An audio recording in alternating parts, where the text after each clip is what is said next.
email of this morning. Let me get there with you. And I left both of those items on my printer. I'll be right back. You can stay seated. Thank you.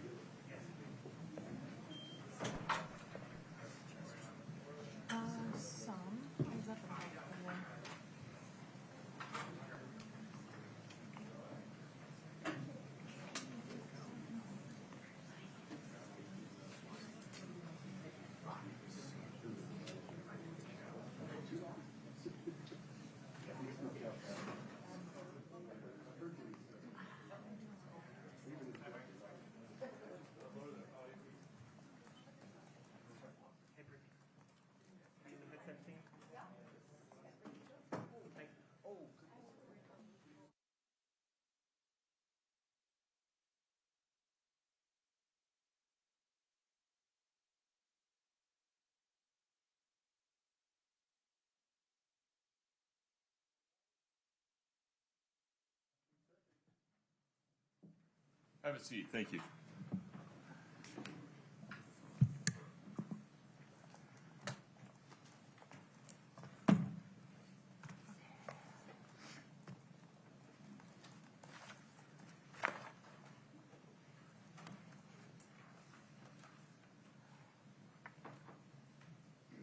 Okay, Ms. Nestor, with respect to pages 1 to 7,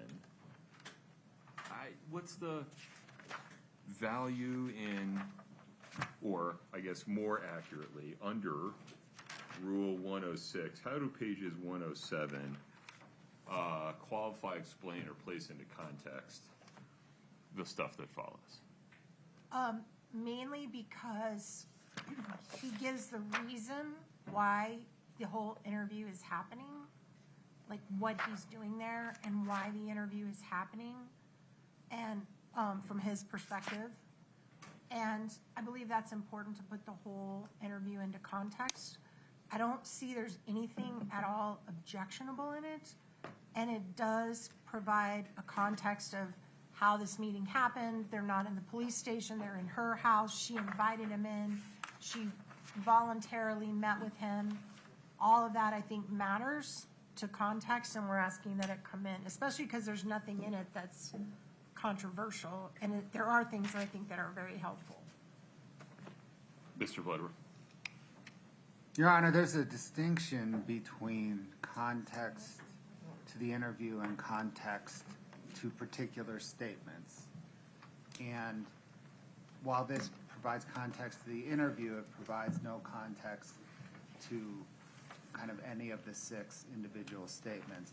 The interview context can be sufficiently drawn out through examination of Jeff O'Driscoll. I mean, I'll lay a lot of some of that foundation before I introduce any of the statements, and then of course he's subject to cross on that.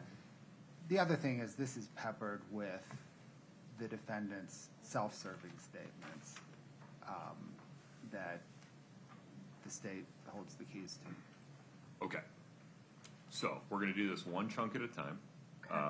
The standard under Rule 106, and it's not discretionary, it's an on or off switch, is whether the portions that, in this case, the defendant wants to add to the designations made by the state are necessary to qualify, explain, or place into context the portions of the interview transcript that the state seeks to introduce.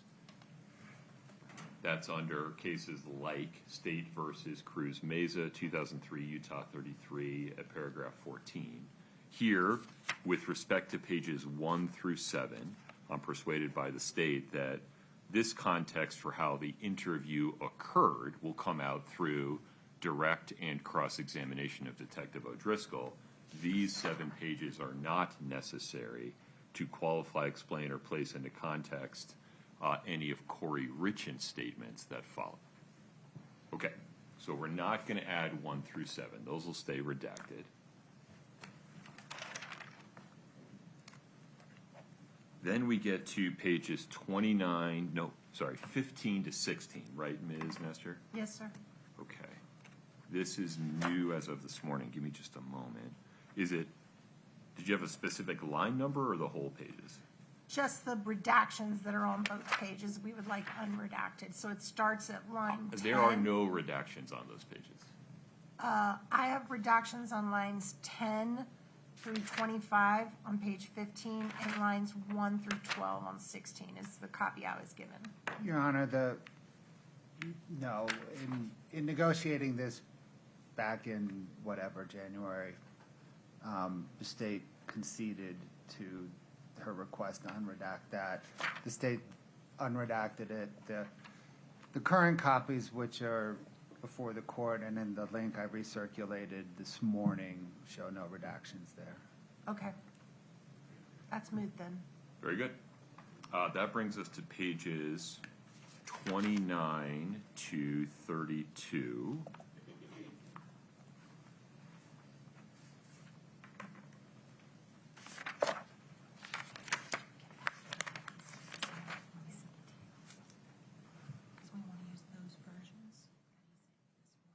So here we have Ms. Richins making references to Eric going to jail and Cody's involvement in that situation. Ms. Nestor, why is this necessary to qualify, explain, or place into context Ms. Richins' statements in other parts of the transcript? Give me just 1 second, Your Honor. Sure.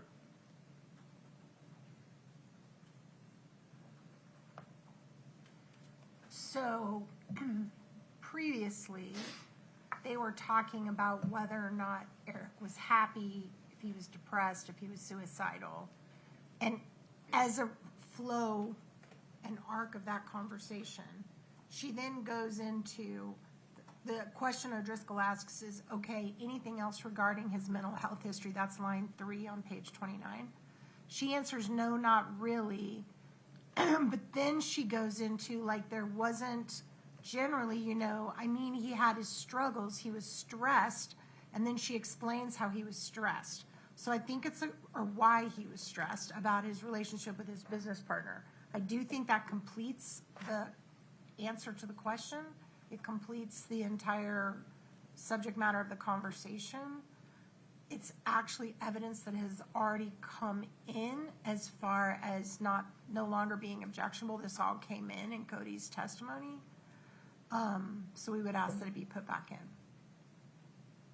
So I think you have fairly characterized everything through page 31, line 3. After that, though,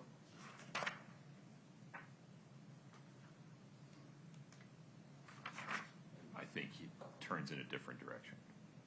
That is not relevant or does not qualify, explain, or provide context for what you just described. I really don't care about the rest of it. Mr. Bloodworth, line 29, page 29, line 5 through page 31, line 3.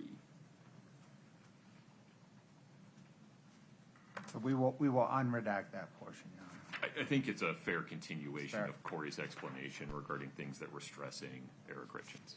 Yes. Okay, very good. So we're going to unredact page 29, line 5 through 31, line 3. The remainder of that redaction stays as is. All right, I think then we go to pages 107 to 112.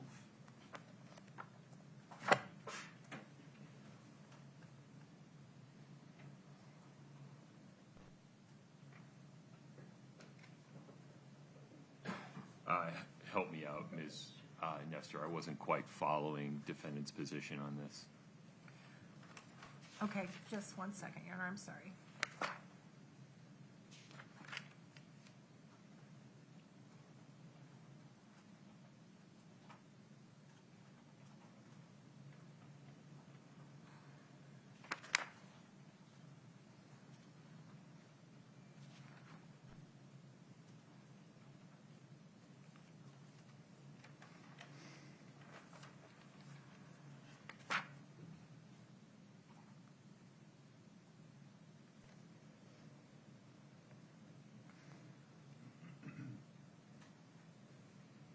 So this,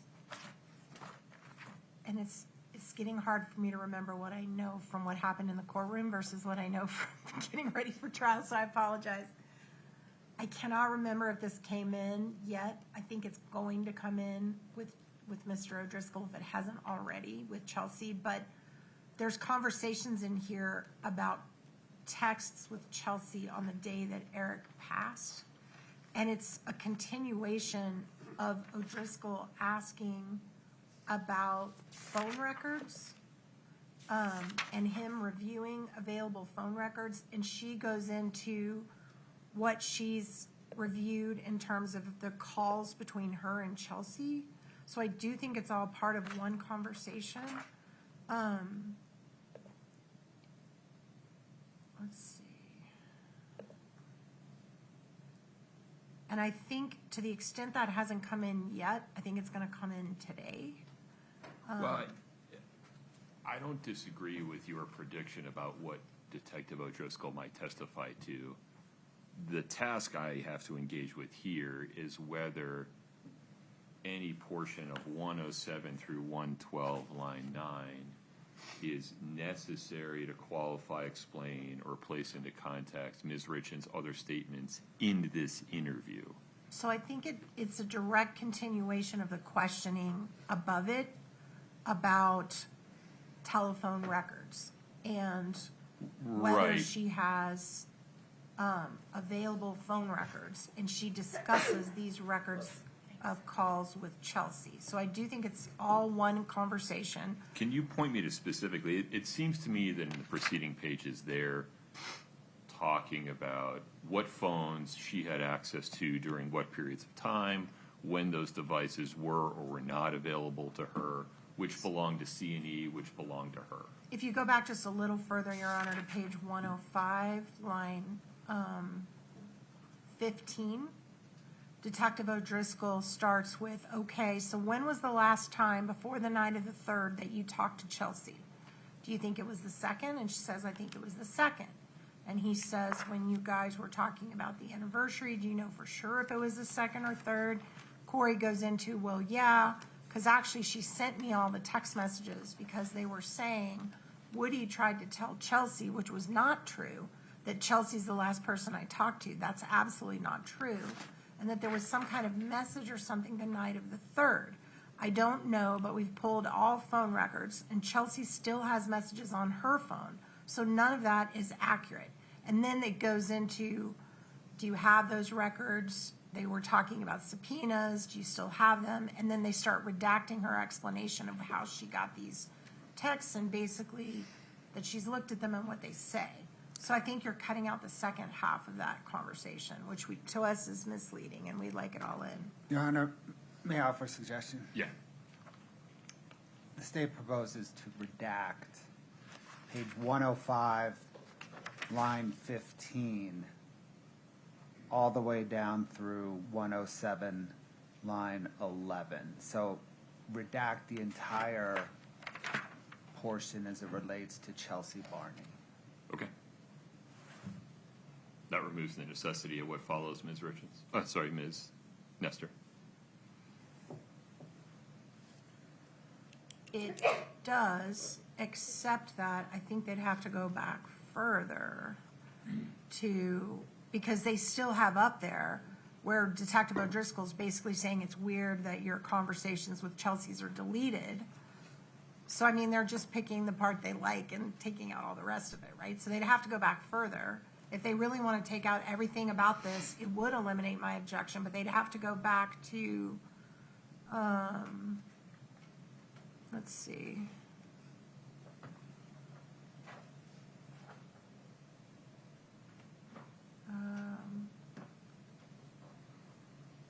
So why don't we go up to 105, line 3? Okay, let me look at that.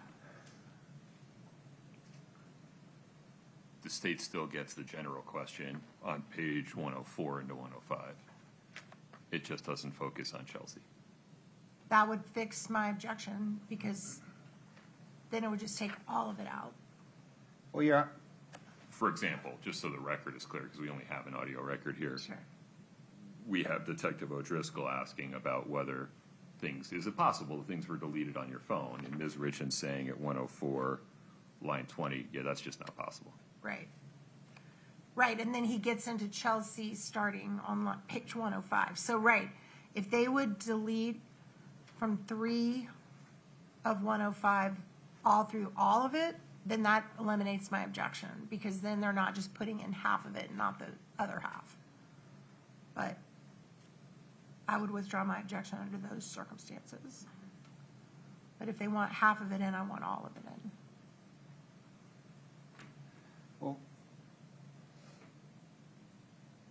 okay, Your Honor, I think we're narrowing in on this, but I don't think we're there yet. Okay. I think the defendant raises Chelsea, right,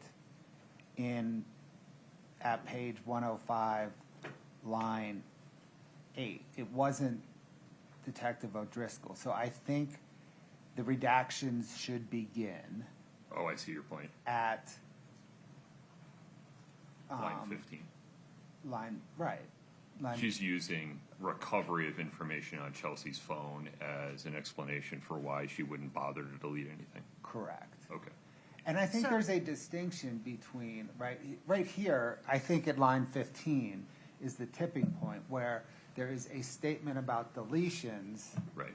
and then at line 15 it tips into a discussion about text messages with Chelsea in particular. That's fine, Your Honor, if you want to start at line 15. Okay, so we will add the following redactions. We will redact line 105, sorry, page 105, line 15 through 107, line 11. And that resolves defendant's request to unredact pages 107 through 112, line 9. Scott, I went kind of fast there. Did you get that? Yes, Your Honor, we have someone else listening in. Okay, very good. All right. Anything further on that, Mr. Bloodworth? No, sir. All right.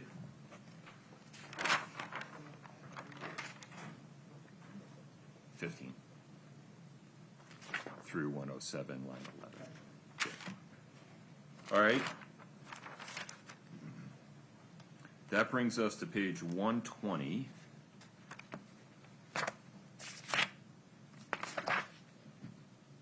Line 24.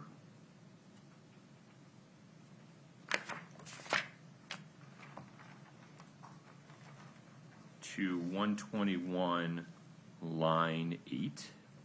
This is Kouri Richins giving Chelsea's phone number to Detective O'Driscoll. I didn't follow how this relates to a prior statement. Just one second, Your Honor, I'm sorry. So all this stuff above that is redacted, right? Are you looking at it? Yeah.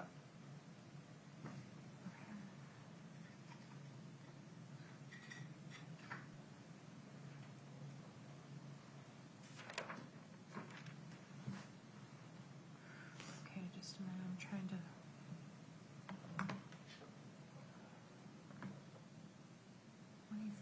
Through line 121, line 8.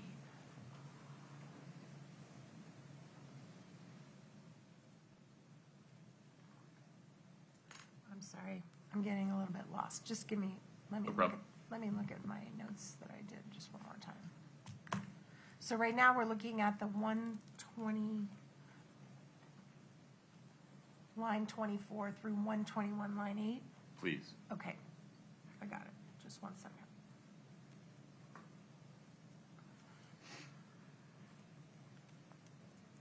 This may not apply anymore now that Chelsea's testified, but let me just make sure.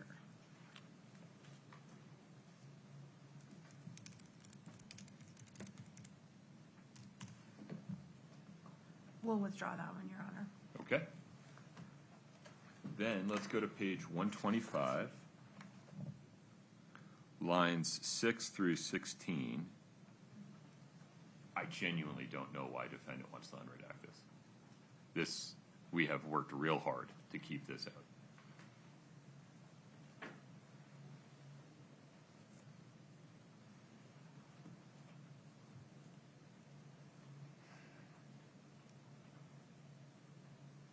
Yeah, we'll withdraw that one. All right.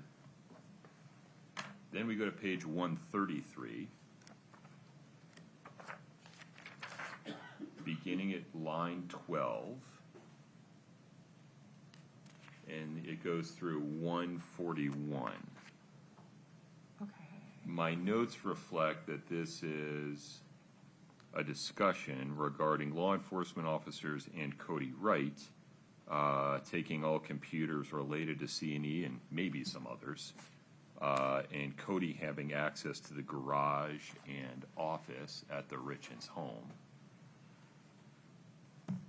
How does this provide context for Ms. Richins' other statements in the interview? Just a minute, I'm trying to see where their redactions start and end on either side.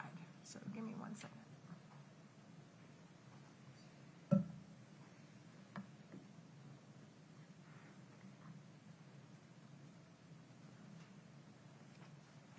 Six.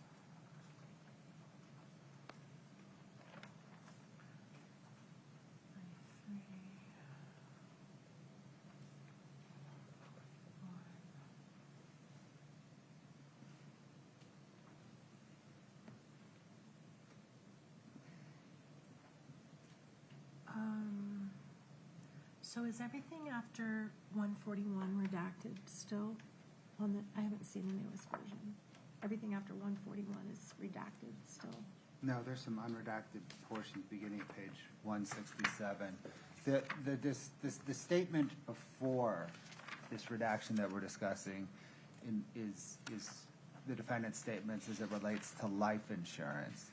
The statement after this redacted portion we're discussing is the defendant's statements as it relates to the trust.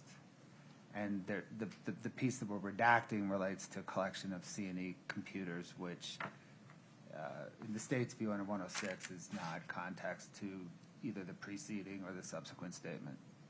133, line 12 to 140. That looks accurate based on my review, Ms. Nestor.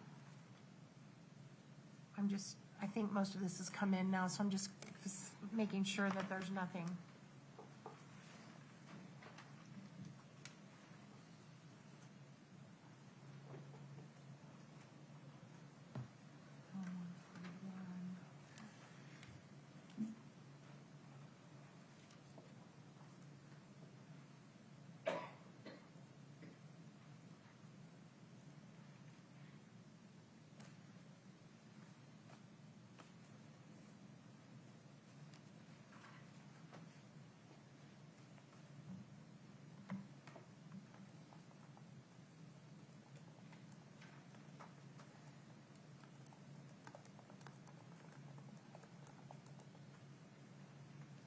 I'm almost there. One more second.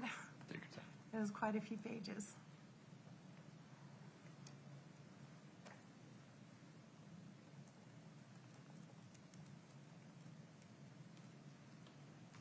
That's all come in, Your Honor. We don't need it anymore. All right.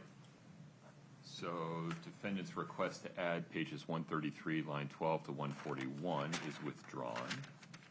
Then we fast forward to pages 174 through 184.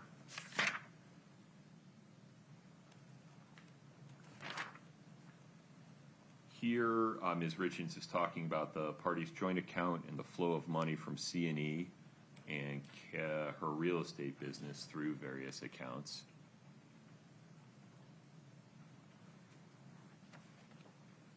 Right. The immediately preceding statement is regarding the trust. The immediately following colloquy seems to be about life insurance policies. Yeah, just a minute. So this is 10 pages. I also think most of this has come in. If you can give me just a moment, Your Honor. Sure.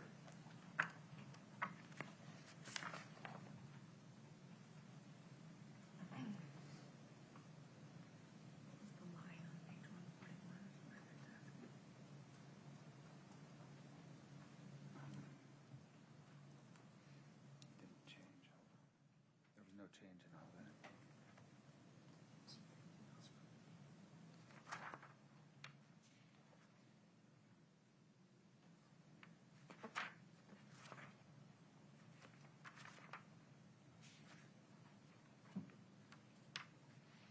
Well, there is no break at 141. The redactions continue until 1.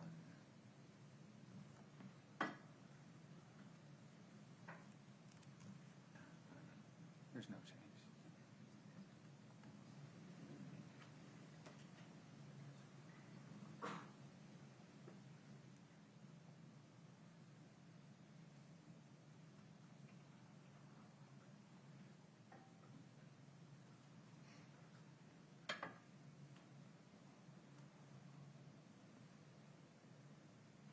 I think that all came in, Your Honor. We'll withdraw that one.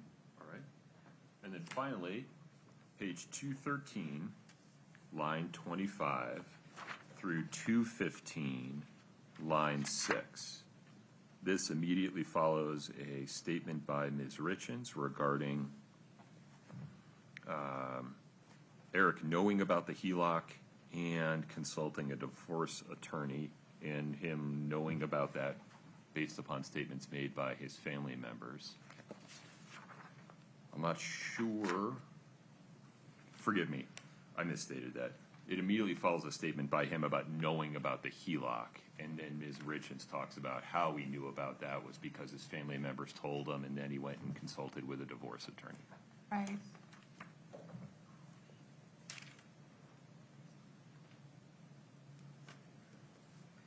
I do think that's all one conversation, Your Honor,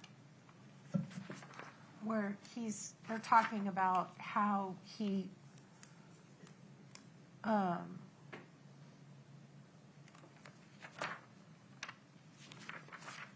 got to go back a little further. They're trying to say what they're accusing her of and how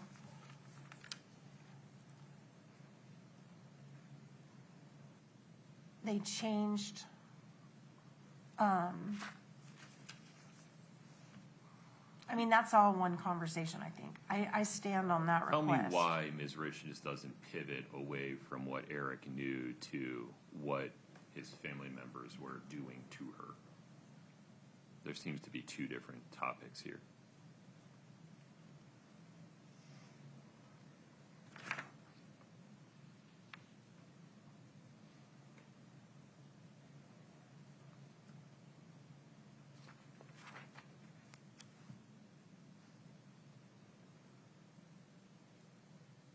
Well, I think this is all connected to the HELOC. I mean, Ms. Benson testified early on in this case that the HELOC was what precipitated the meeting with the divorce attorney. The divorce attorney has also testified to that. Right. This is Kouri lumping all that together in one conversation with O'Driscoll. So I do think this all should come in context.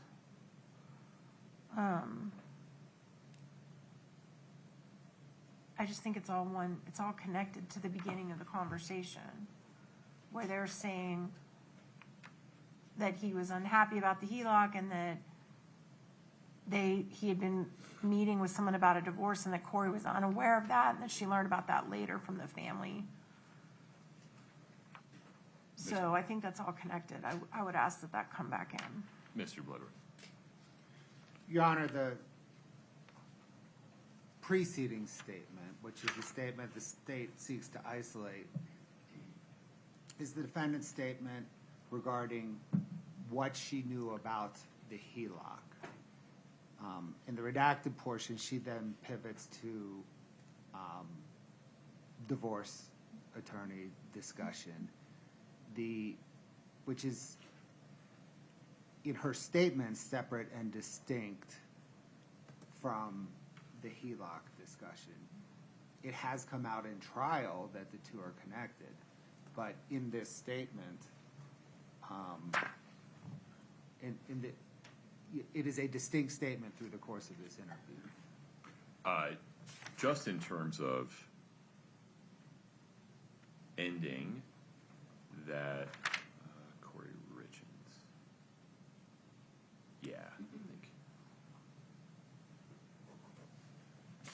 it seems that Ms. Richins' sentence that begins on 213, line 22, doesn't actually end until 214, line 2. It looks like maybe she and Detective O'Driscoll talked over each other in that point. It would seem appropriate to end it there and then redact the rest. So just to unredact 213, line 25 through 214, line 3. Agreeable. Okay. That's the court's ruling, Ms. Nestor. Understood. So we're going to unredact page 213, line 25 through 214, line 3. Okay. I think that handles the parties' positions regarding the transcript of Detective O'Driscoll's interview with Ms. Richins. Mr. Bloodworth, anything else on that? No, Your Honor. Ms. Nestor? No, sir. Okay. So that brings us to the jail calls. This was originally filed as docket 1165 by the state. It's further characterized by docket 1555. We're just going to have to go through these one at a time. As a matter of mechanics, Mr. Bloodworth, these will come in through Detective O'Driscoll.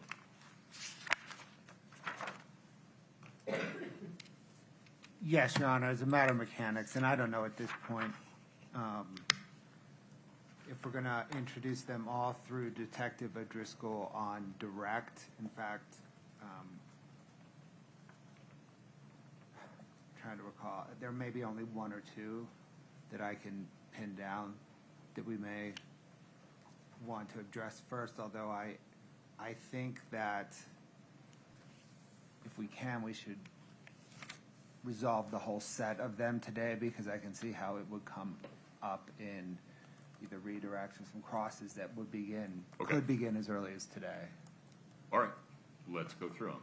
So, tab, well, I don't know if you have the same binder. Let's go 2-69T. Your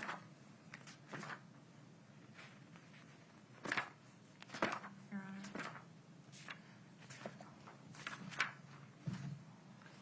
And my main concern is on page 8, lines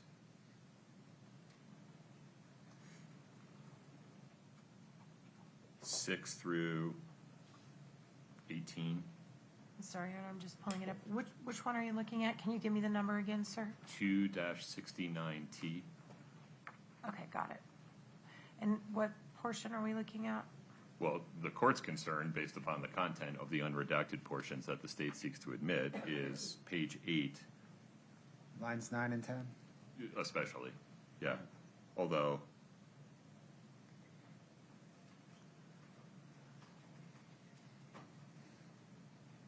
Well, that's definitely part of it. Well, that's Carmen being in jail, right? yeah, No, she's not in here, meaning Summit County Jail. What jail is she in because she's not here? yeah. Oh, well, she's not The only here. way was Ms. Richins would know she's Right. not there is because Right. she's there. Yeah. Right. Yes. So, yeah, Your Honor, we can certainly redact line 9 and 10 there. We can even redact 11. I don't, Yeah, if we Just can to do be 9, safe. 10, and 11. Yeah. yeah. Okay.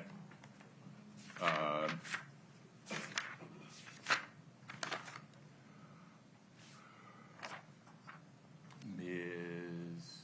Nestor, what was defendant's objection to the remainder of this? Hold on just a minute, Your Honor. So Brittany, from 2-69T, we're redacting page 8, lines 9 through 11.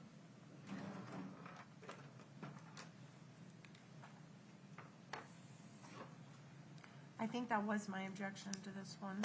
Okay? Let me just make sure.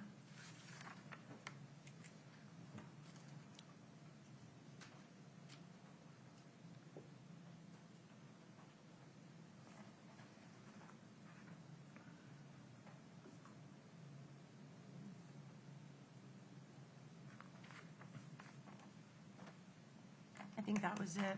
I think that was the only problem I had with that one. Very good. Wait, hold on.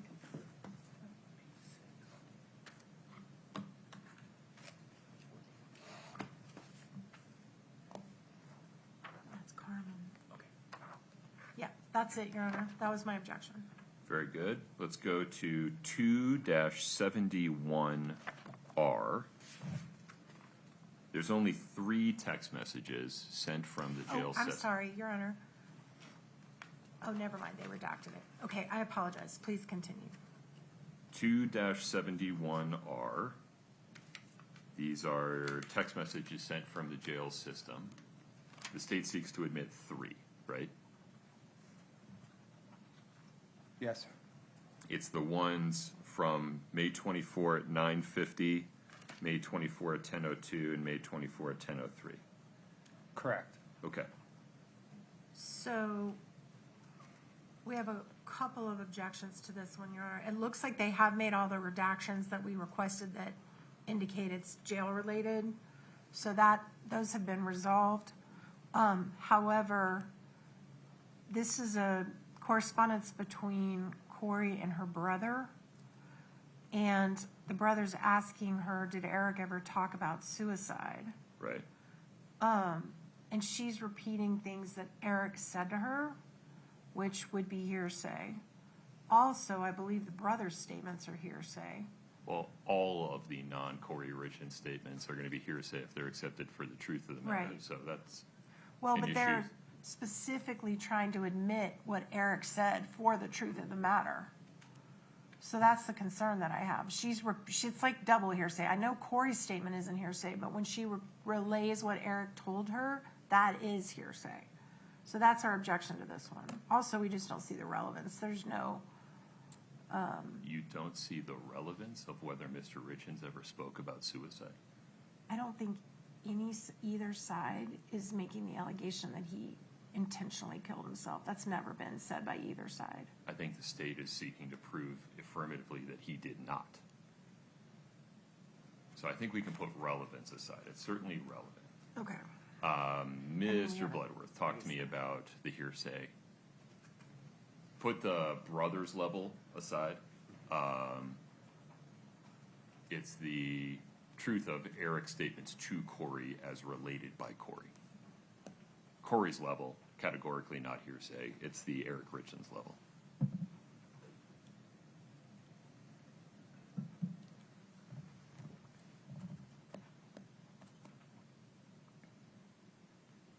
Let me pose a hypothetical to tease out the legal issue. It'd be one thing if,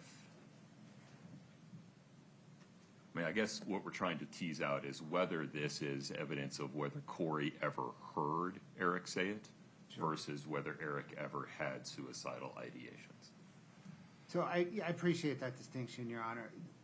She doesn't quote him, right? It's a generic, this is my impression of generally, Of my husband.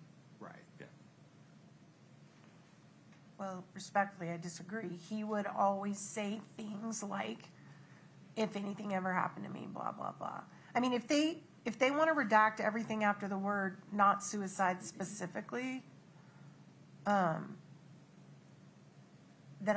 my objection, apart from the relevance, which I stand by, but that would cure the hearsay problem of what he actually said.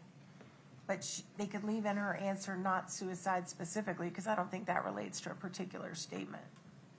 It actually refers to the absence of statements. I think the opposite. That is what explains her statement, not suicide specifically. Well, then it shouldn't. Then none of it should come in. Right.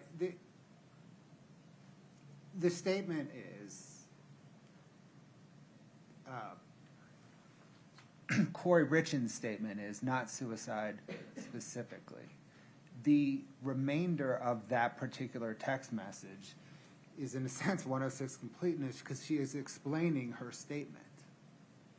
Why don't we just instruct the jury that they can't accept Ronnie or Eric's statements for the truth, but they can accept them for the effect they had upon Kouri Richins and let the whole statement in? Correct, Your Honor. That's appropriate. Because it's not being offered to show any effect on Kouri Richins. It's being offered to get in the fact that Eric made that statement to her. That's the whole reason this is coming in. And I stand by my objection, Your Honor.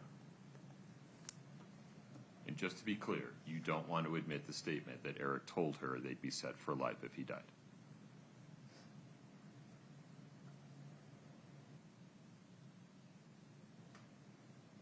No. Okay. All right.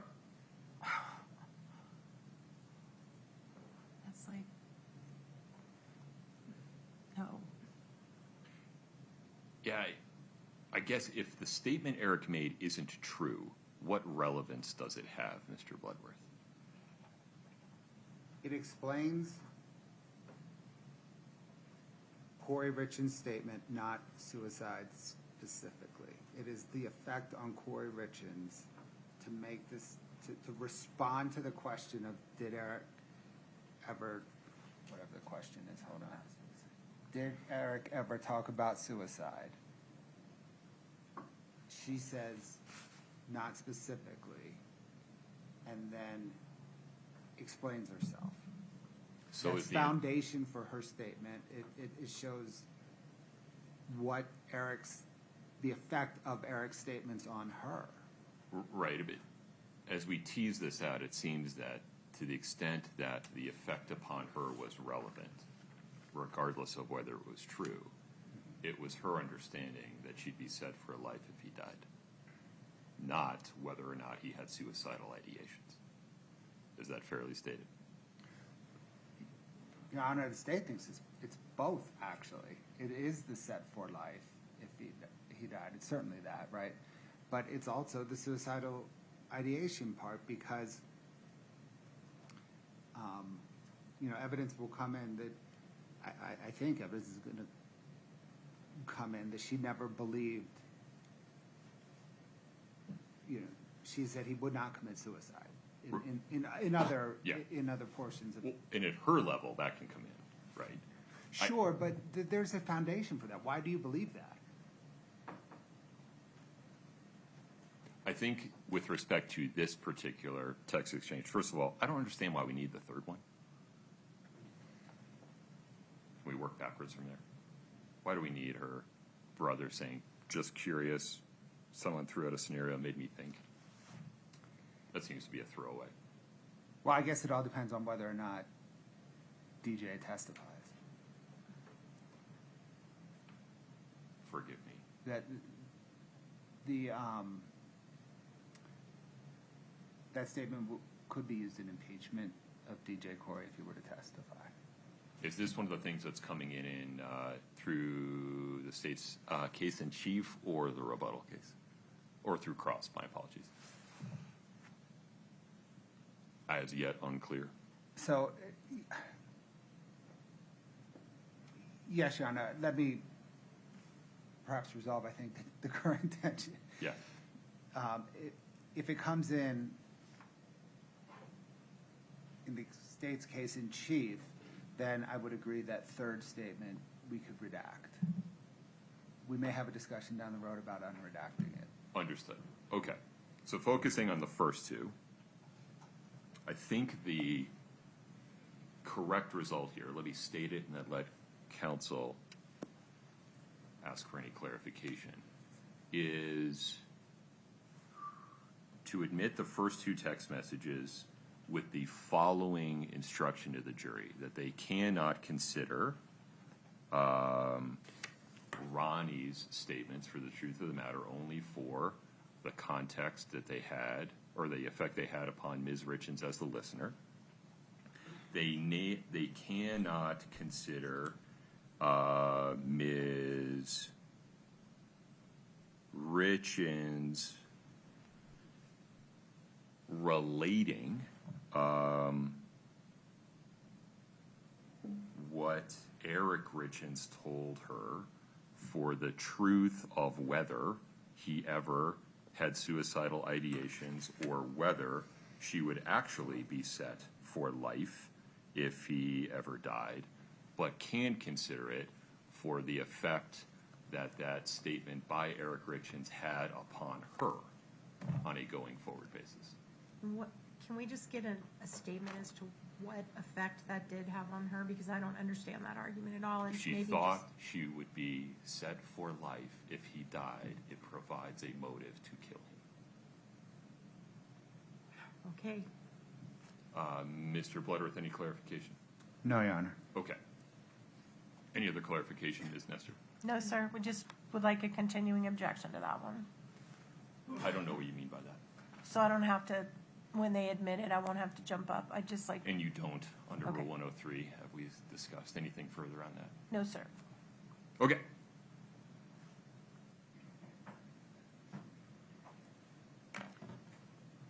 Scott, Yes, Your Honor. would you initially redact the message from Ronnie at 5:24 at 10:03? Just curious, I watched something, That's, etc. I think it's from DJ. Oh, I'm sorry. You're right. Fred's from DJ. For now. And I can pause for a second if my description was inappropriate.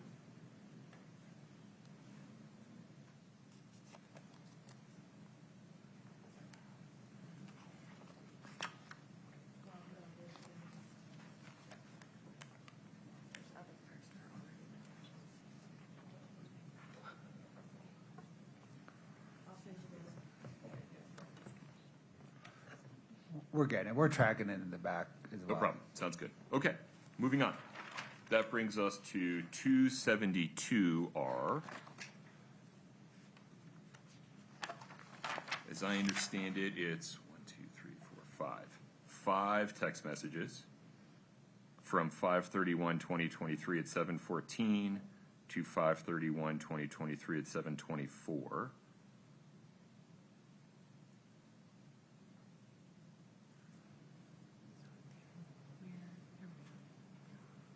I think the relevant part of this, Mr. Bloodworth, is that Ms. Richins saying she hardly knew Hayden Jeffs. Is that the point of this? Correct. Okay. And so do we need anything after the 5:31 at 7:22 where she says that?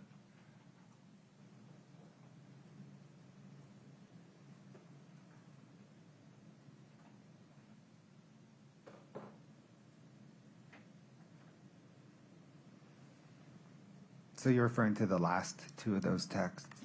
Yeah. We can redact those. Okay. Wait, I'm sorry. Which ones? I missed which ones you're talking about right then. Another one wanting their 15 minutes of fame. Oh, God, huh? I would object to that coming out. I object to this whole thing coming in, but if it comes in, they should all be in. All right. Tell me why you object.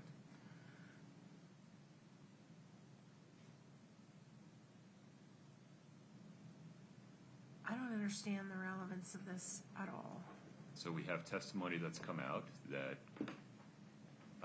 Kouri Richins had a telephone conversation with Hayden Jeffs regarding the topic of fentanyl. Here she's saying she hardly knew him. It's probative of their relationship. They don't talk about that at all in here, though, about any conversation that But she had with she him. talks about hardly knowing him. Your Honor, we just stand on a relevance objection. Okay, anything else? No. Okay. This is relevant to Ms. Richins' knowledge of or disclaiming knowledge of Hayden Jeffs. And do you want the whole thing, Ms. Nestor? Yes, I do. All right, we'll leave it as is, Mr. Bloodworth. Yes, sir. Okay.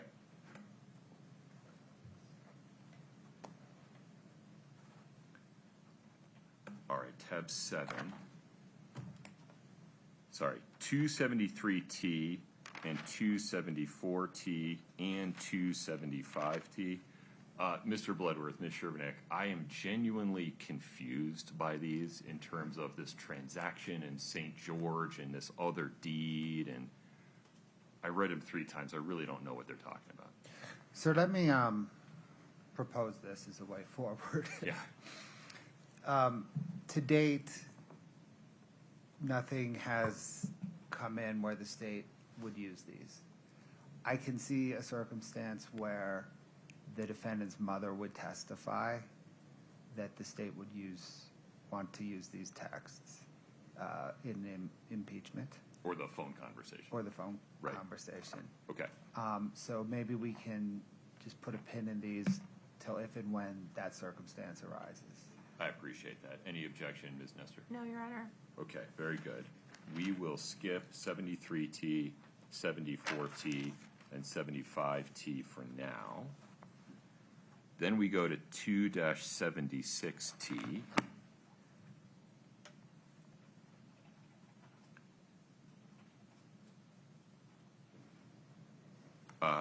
With respect to this one, the defendant objects to redacting lines 2 through 8 on page 7.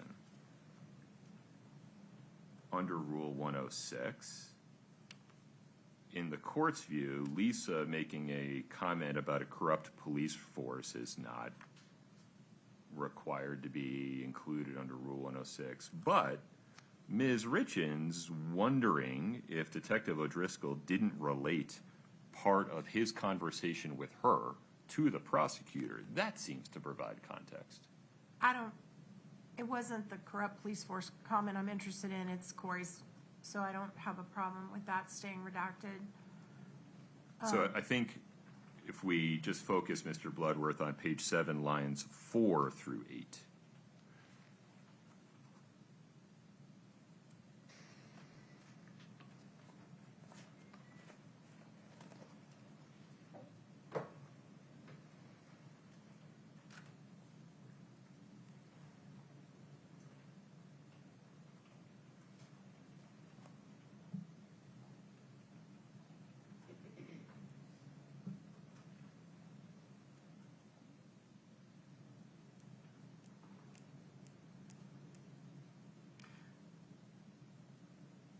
I also, Your Honor, while he's looking at that, I did catch on page 7, line 19 and 20. I think that's Lisa reading the information, I'm guessing. And that's the hearsay the court's done an in limine ruling on, page, line 19 and 20. On page 7, that also, just that one little part needs to be redacted.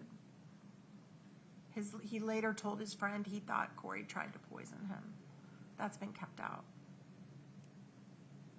Well, that part's come in a couple of times. I think it's the sentence before that's the problem. Because that's part of what the state has to prove, right? Actually, both of Yeah. those. I So- think they both come in. Forgive me, have we gotten the detail of The only thing that's come ate in. the sandwich, broke out in hives, had trouble breathing? No. That detail has come in, I think, in the context of, well, in Ali Staking's testimony about what they were joking about. Yeah, I think it's certainly ate a sandwich, had a reaction. Was she that specific? I genuinely can't remember. No. We can, hopefully somebody in the back scrambling right now Take a look. to get that portion of the transcript. I also think it's come in a text message as well. There's the June text message, right, where Ms. Richins is, I forget who the recipient of that text message is. Chelsea Barney. There you go. Is talking about, they're saying I gave him a sandwich on that day. And Right, it's correct. It's the defendant saying, I was with him when he ate. I gave him the sandwich for lunch. He didn't break out in hives. He didn't use an EpiPen. that's right. Okay. The concern I have also is it says he later told his friend, which is Cody or Case, one of Well, he those. doesn't say that, and we've already got testimony that there was a conversation in which he told a group of people that she tried to poison him. Jokingly. Well, whatever. This is referring to telling his friend, because his friend was not at that conversation. His friend would be either Cody or Josh, and that's been suppressed. Yeah, I don't think that we know to draw that connection, but the jury wouldn't.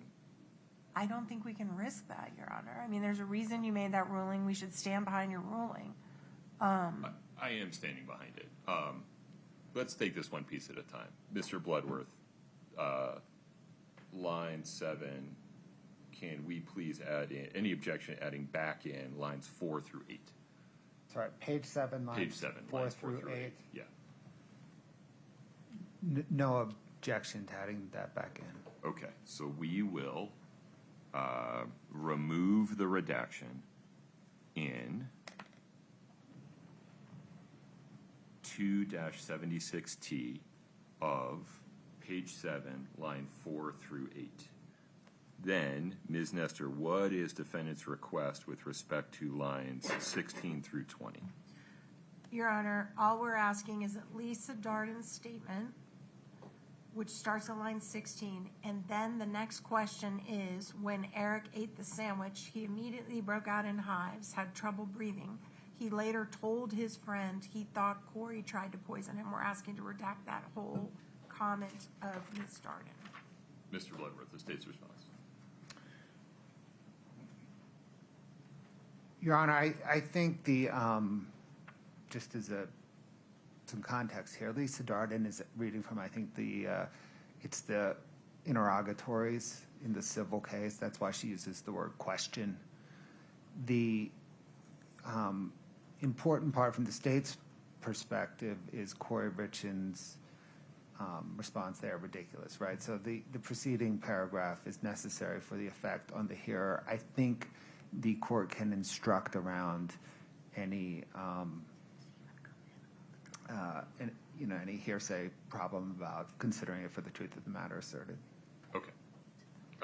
Defendant's request to redact lines 16 through 20 of page 7 of 2-76T is respectfully denied because that information, that Eric ate a sandwich, that he broke out hives, had trouble breathing, later told his friend non-specifically who that is, that he thought Kouri tried to poison him, all of that has already come in through other sources of evidence. That will not introduce any new information to the jury if they were to fail to follow the court's instruction that they cannot consider the non-Kouri Richins part of these conversations for their truth. Your Honor, can I just also, while we're just making the record, we would also ask that lines 9 through 13 be redacted on the same grounds. I understand your ruling, but I just want to make a proffer that we'd also want redacted. So they're saying they're saying just a few days later, Valentine's Day, Kouri made Eric a sandwich and placed it on the seat of his truck along with a supposed love note. I don't believe that has come in. I respectfully disagree. I don't think it's ever come in. He had trouble breathing. And I just want to make a record on that. But I understand your ruling. Okay. Let's see. I think that handles 2-76T.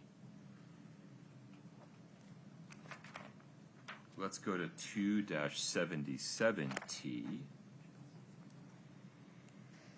Defendant objects to redacting the following two sections. Line 20, page 21, lines 14 through 25.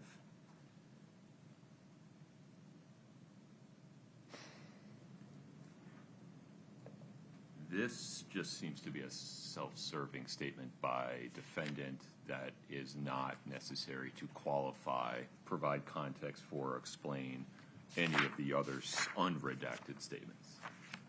Why is this necessary under Rule 106? Page 21, lines 14 through 25. Yeah.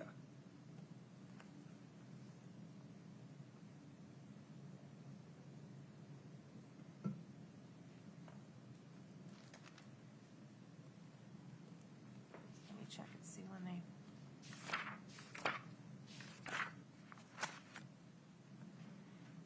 We don't need that. We'll withdraw that. Okay, thank you. And then, same exhibit, 2-77T. Please go to page 25. Lines 2 through 16. I'm not sure why this is Rule 106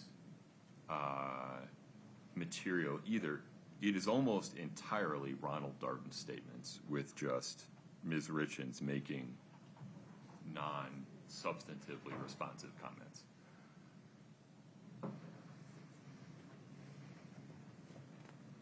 You sit at the table. Sit here. Yeah. So, for example, where it is on the notes and what's been done so far. Okay, I don't need anything above line 14, but line 14 is the beginning of her sentence that starts on line 17. Okay. So we need 14, 15, I don't really care about 16, it doesn't, I think he's talking over her, but 14 and 15 is the beginning of the sentence that they start with 17. And what's the problem with lines 17 through 19? What page? This is Kouri Richins' statement. She's saying her mother was telling her, so it's triple hearsay. It's her mom telling her what her mom read about what other people said. Okay, and then doesn't she go on to talk about that on the following pages?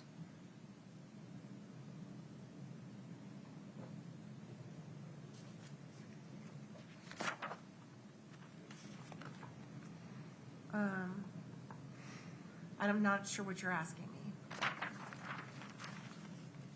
If we don't include lines 17, 18, and 19, we don't know what she's talking about when she says stuff showing that I bought lunch at Mirror Lake, like I didn't make any fucking sandwiches.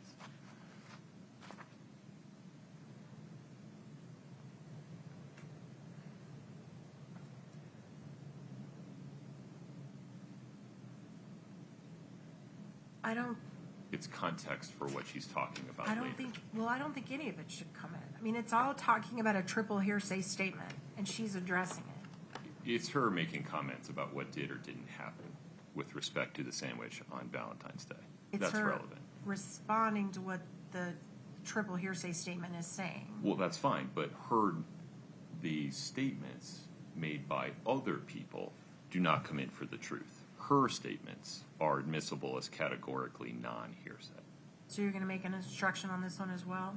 I'm making an instruction on all of them. Okay, That I'm they sorry. cannot consider the statements that are made by people other than Ms. Richins for the truth of the matter asserted. So, I'm sorry, I did not understand that you were suggesting that you're making one instruction for everything. I don't know how they're introducing these. I don't know I if they're can all... make an instruction every single time. That's what I'm asking. Yeah, happy to.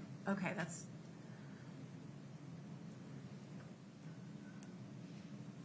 Any other objections regarding this? Your Honor, we don't think any of it should come in. We think it's all hearsay. We object to all of it. You're going to have to be more specific. Do you believe that Ms. Richins' statements are hearsay? Yes, because she is incorporating into her statements the hearsay statements that others are making about what happened in order to give her own explanation. So, yes. Okay. Any other objections? No, sir. Defendant's objection is overruled. Ms. Richins responding to questions posed to her by other hearsay speakers is categorically not hearsay. The court can instruct around the possibility that the jury might consider the statements of speakers who are not Ms. Richins accepting their statements for the truth of the matter. Mr. Bloodworth, anything further there? No, Your Honor. Okay. That handles 277T. All right, let's go to 278T.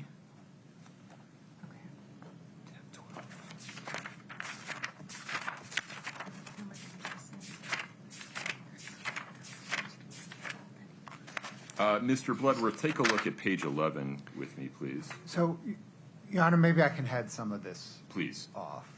So this, along with, I think it's 2-90, right? This all goes to recovery of the walk the dog letter, which is entangled with a whole lot of Kouri Richins is in jail. I have a proposal. Let me, Why is recovery of the walk the dog letter going to be an issue that comes in before the jury? I've already ruled on any motions to suppress it. I don't think it has to. I'm so sorry, which number are we looking at right now? Currently, we're looking at 78T and 90D. So at the outset, from the state's perspective, in introducing the walk the dog letter, how it was recovered, I don't know that that matters. And but I can envision a scenario where, for example, defense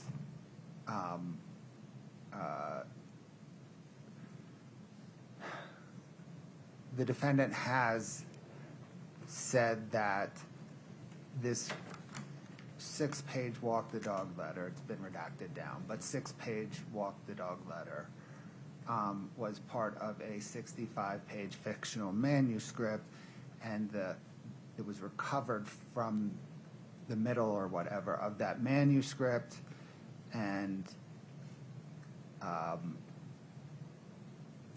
the context of it, the context of the 6 pages is within the volume of a book. That is untrue, and we could prove that by proving how it was recovered. Let's go in order of events, though. In terms of Jeff O'Driscoll testifying about the walk the dog letter. Go ahead. Go Here's my proposal. Please. I would like to show Jeff O'Driscoll a copy. Is this an accurate depiction of a 6-page letter to Lisa Darden written on either September the 12th or 13th, 2023, that investigators recovered on September the 14th, 2023, from a book that was among Kouri Richins' personal possessions? Any objection, counsel? Rather than bringing in, so the idea would be he's not going to bring in 278T and No, just we'll start there, and it will inform what we do with 78T and 90D. So the way he just explained that answer, I don't know what I could object to. Well, if you object to foundation, you're going to create a problem. So I just need to have what he's proposing is that question be non-objectionable based on foundation by stipulation of the parties. Well, I don't plan to object to that question because I don't want to get into the fact that her cell was rousted. Right. So, I mean, I'm certainly not going to open that door. Okay. So if it comes in that way, as I understand it, there's no need for the state to use 2-78T or 290D in its case in chief. Is that accurate? Correct. Okay. Ms. Nestor, anything further there? No, sir. Okay.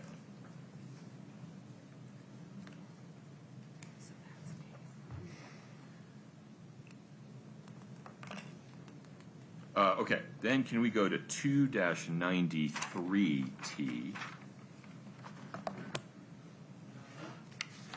I think this is Ms. Richins talking about speaking with Ms. Bramwell and Heber. Just very briefly, Your Honor, I think they missed redacting the word jail call on the first page on this one. If we could just make sure they do that. On page 2? On page 1, the cover page, up at in the heading. Oh, I don't think we're showing any of the cover pages of any of these, right? I think they have the dates on them, so they may. Yeah, Okay. Your Honor, we did miss that. We will fix that. My apologies. Okay, very good. So jail call 1 will be redacted from the caption on page 1. Thank you.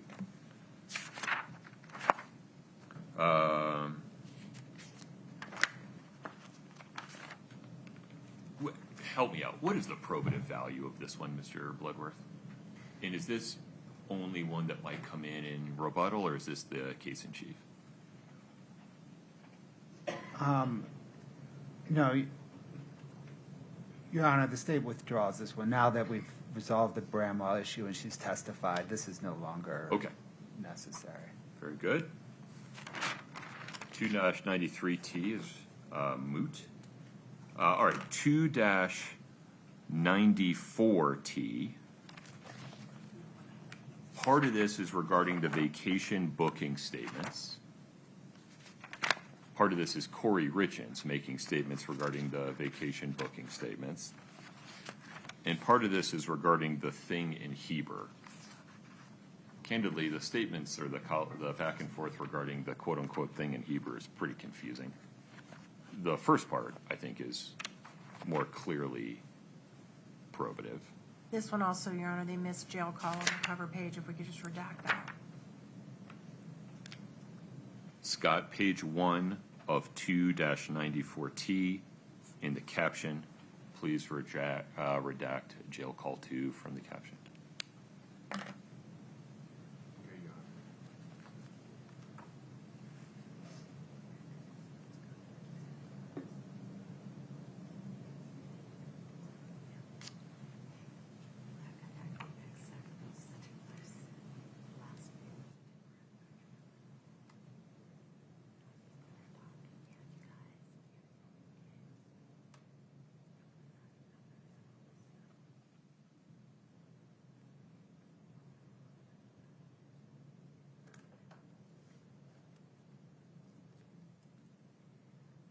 Your Honor, at this point, because of the way the evidence came in, the state will withdraw this one as well.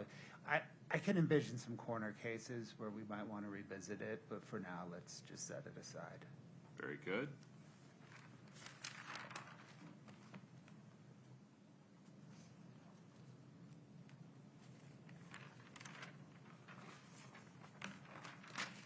And then the video, 2-110, we don't need to offer that, right, Mr. Bloodworth?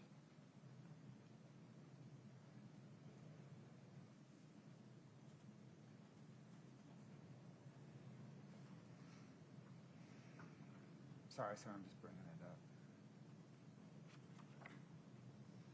Oh, no, so that went the same way as 278T and 290T. Got it. Okay. Ms. Nestor, I think that resolves the state's docket 1165. Anything further on that, No, sir. Mr. Bloodworth? No, sir, nothing on that. We recently identified 3 additional jail calls that we've redacted. We'll send those to the defense today. I don't anticipate introducing them today, but Okay. so we may have additional similar discussions. Understood. And then,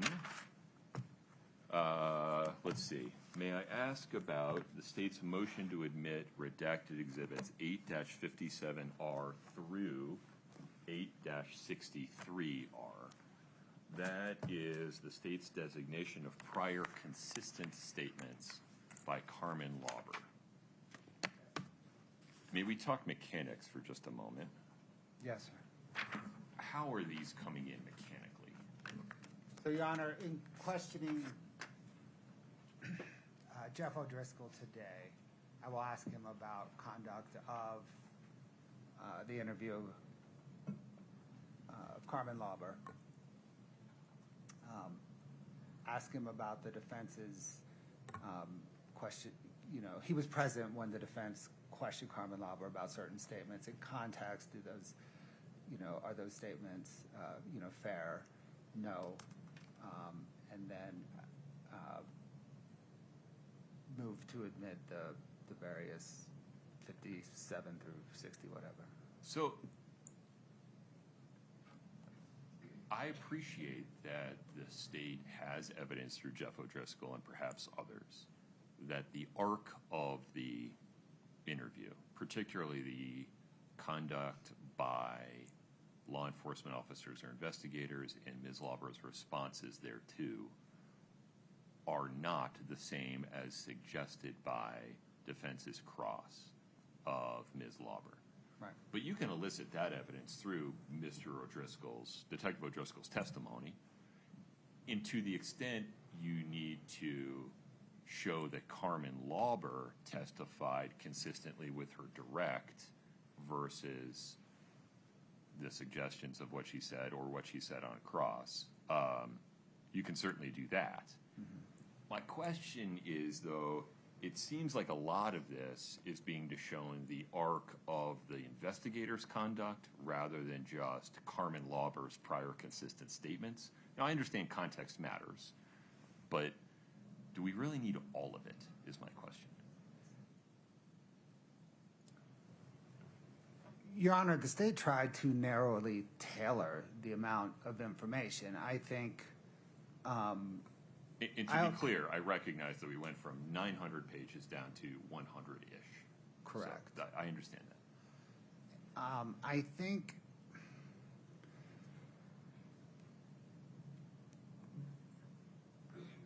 those 100 or so pages, narrowly tailored, are kind of the minimal amount to show the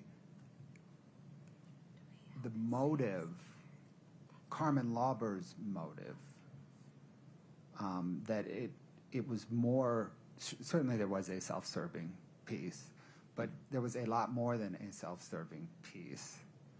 And that she was not motivated by Detectives O'Driscoll and Maynard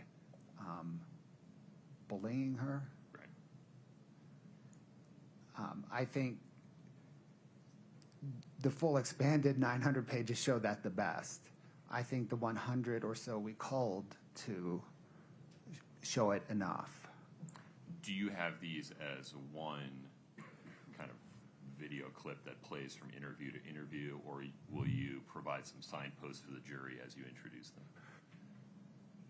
Your Honor, we don't intend to publish them.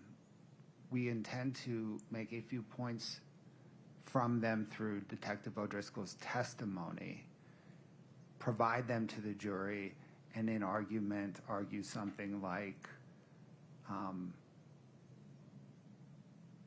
you heard the defense cross-examine Carmen Lauber. You heard Detective O'Driscoll's testimony regarding those interviews. You have them before you if you want to, or you have these excerpts before you if you want to dig through them and determine for yourself what the evidence proves. Okay. I appreciate the efficiency of this. I have a genuine question as to whether I can send these transcripts back into the jury room when I'm not sending other transcripts of other testimony back into the jury room. I have some Your Honor, that it's would- not testimony. It's Well, evidence. It's an interview. I mean, we'd have to go through the Crawford analysis to figure out if Ms. Lauber's statements were testimonial. Now, there's not a Crawford problem because she was on the stand. Correct. But whether these qualify as testimony with respect to the concern that providing transcripts of certain testimony would give that certain testimony undue weight when transcripts of other testimony are not provided, that I have a genuine question about. So I'm not suggesting that you can't publish. Sure. I'm asking whether you have to publish but not admit.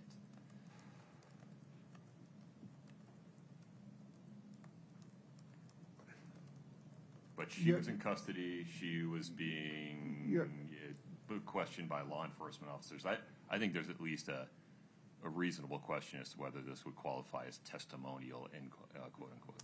I think two things, Your Honor. In some measure, that's why the state moved to admit the entire shebang. But I appreciate the need for efficiency. Right. The second thought I have is, to the extent that the defense wants to further cross-examine Carmen Lauber on these, or Detective O'Driscoll or Detective Maynard, they're here. We can all recall them easily. I agree. Yeah. No, I agree with all of that. It really comes back to the issue of whether these transcripts go into the jury room. Publishing, you're right. You have the right to publish them to the extent you want to. I am not persuaded sitting here right now that they go into the jury room. So we don't have to necessarily reach agreement on that piece right now, but how do you want to proceed with Detective O'Driscoll on recognizing that they may not go into the jury room? Your Honor, that would alter the state's direct of Detective O'Driscoll because we would end up publishing 100 pages of transcripts. You have him as video or audio, though, too, right? Well, right now, we only have the transcript. We were waiting, video editing is long and expensive. I see. And so we were waiting to nail down the transcript to then conform the video. Do you have, is audio easier? Do you have audio files? What did, Ms. Shermack is saying no. it's just, it's the video file's the audio file. I see. Okay. It's one. I see. So there's no distinction in terms of editing time between a video and an audio file. All right, pause there for a moment. Maybe I may be taking on more than I need to. Ms. Lewis, what's the defendant's view of this? Your Honor, I mean, we object to these coming in this way. I think that When you say this way, what do you mean? by publishing any of these transcripts, I think you're correct that the appropriate way to do this would be through direct examination of Detective O'Driscoll. They can certainly ask him questions to try and rehabilitate what Carmen Lauber said. Can ask him questions about what he said. They can't ask him questions about what she said. That'd be hearsay. I understand, but the problem that as they see it, if I understand it, is they're trying to put forth that she wasn't influenced by law enforcement. So they can ask questions of Detective O'Driscoll about that. But putting these in, I do believe is a Crawford problem. Well, hold on. We got to be, I need you to compartmentalize the objections here. These are being offered as prior consistent statements of Carmen Lauber to rebut a charge of either recent fabrication or undue influence. I understand. So, any objection under that rule? Yes, that should have come in under Carmen. During cross-examination, it's fully within our right to pick out portions of this interview to But you show. can recall her, right? I don't think that's our job to recall the state's star witness. They had her on the stand. I just asked you a yes or no question. Would you start there for me? Could we recall her? Yes, that is something that could be possibly Okay. done. I don't imagine what world a defense would do that. But And correct me if I'm wrong, you had the transcripts when you cross-examined her, right? yes, but so did they. And the appropriate way to do it would have been to try and rehabilitate her on redirect, which would have then given me a chance to go into other statements. They sought to, During cross. and I limited their ability to put in the whole 900 pages. That's not how you rehabilitate. You rehabilitate by asking questions. It's not by putting in an entire transcript. Well, you And- can do it, for example, by admitting prior consistent statements. And so I just need you to stay focused on that rule for a moment. I know I'm interrupting you. Yeah, you are. I don't understand how you think they were supposed to admit prior consistent statements. Through testimony. That's not a prior consistent statement. The whole reason we have the prior consistent statement rule is because the testimony goes in a different direction. Or there's a charge of recent fabrication or undue influence. Then you have the prior statement come in as substantive evidence. Only while she's on the stand. They didn't even attempt to question her about whether or not to pull out these portions to show, oh, look at, you weren't unduly influenced. Look at, you said this, you said this. Is that correct? Is that correct? That's how you would normally see this done. Then I could have cross-examined her. And I also want to point out that they have taken very small portions of this that leave out the portions of the interview where she is being influenced by statements of law enforcement. This makes it look like, I mean, they've cherry-picked what they want. And for example, I want to pull out the May 10th interview. I don't even understand why this would be coming in. All they've pulled out is a conversation between Ms. Whistler and Ms. Lauber that Ms. Lauber is supposed to testify before the grand jury. That's going to open up a whole door of speculation and what happened. I don't see how that has anything to do with what we're even talking about. And as I go through the transcripts, it's very much just what the state wants the jury to hear. I mean, if we're going to do this, which I think is completely inappropriate, this is a Crawford problem. This should have been brought in through testimony when Carmen Lauber was on the stand so she could have been cross-examined. They can bring in what they want through still through Detective O'Driscoll, because we still have an opportunity to cross-examine him. But to just send back portions of a transcript that we've not been allowed to cross-examine on, that point out to the jury just what they want the jury to hear, is inappropriate. And I apologize, you're jumping around a little bit. So put aside sending transcripts back. I have concerns about that. Do you have any law for the proposition that prior consistent statements can only come in through the witness that makes the statement? Well, I would point to a case. Let me pull it up again. I had it. Just give me a moment.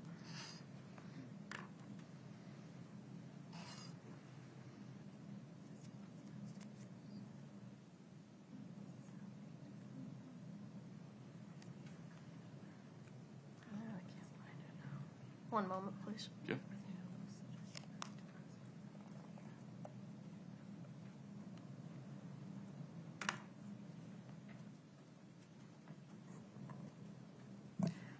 It's 366 P3rd 867, State of Utah, in the interest of JC. I'm sorry, would you give me the site one more time? 366 P3rd 867, and I direct the court to footnote 8. Okay. All right, so I understand your objection there. Tell me why you think it's a Crawford problem. You had the opportunity to cross-examine Ms. Lauber. You did cross-examine Ms. Lauber. You used part of these interviews to cross-examine her, to challenge her on whether she just asked the law enforcement officers, investigators, just write her statement for her. I don't understand what a lack of confrontation Ms. Richins has had here. Because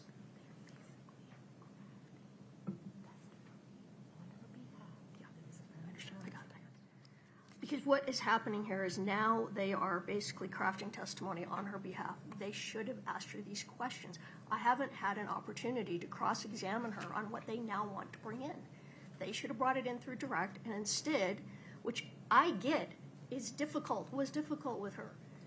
You know, she said she didn't remember anything. Instead of doing the hard work to try and ask her questions, they just want to put it all in, and they want to cherry pick what they wanted her to say, which clearly would have been very difficult to get her to say. So the easy way is here. We're just going to hand you the transcripts that show you what we wanted Carmen Lauber to tell you, but instead, here, just read it without putting in the whole story or giving me a chance to go back and cross-examine her. And I think requesting us to recall her is burden shifting. That is not what our job is. That's not what we needed to do. They needed to take care of their witness when their witness was on the stand. And remind me, you objected to the addition of any part of the transcript at the time they offered it, correct? For the same reason. They offered it after she was off the stand. Had they offered it the 900 pages when she was on the stand, you would have said okay? No, I would have said you need to cross-examine her, redirect her and rehabilitate her testimony. And so how do you see the rule regarding prior consistent statements working? They need to get it through her. They could have put on prior consistent statements through her. And then I don't understand. You're saying that prior consistent statements never come in. You only can ask questions. Please help me understand. I don't understand. I'm sorry, Your Honor. I really am not following what you're trying to say. I have never seen this done any other way than through a witness. That's why we have witnesses. If not, why have any witnesses? Let's just hand the jury all the evidence. Let's hand them all the transcripts of Well, no, be fair to how the rule works. Somebody testifies on cross-examination. Defendant makes a charge of recent fabrication, and then the proffering party has an opportunity to offer prior consistent statements to rebut the charge of recent fabrication. I hear you saying, no, they cannot offer the prior statements. They can only ask more questions. They can offer them through the witness. They can say, is this your statement? And what if she says, I don't remember that? Okay, then they can refresh. What if she says, I don't remember that? Well, then it doesn't come in. Okay, I think that's where maybe you and I differ on the way the rule works. Do you have any citation for law that says, unless the witness remembers, these don't come in?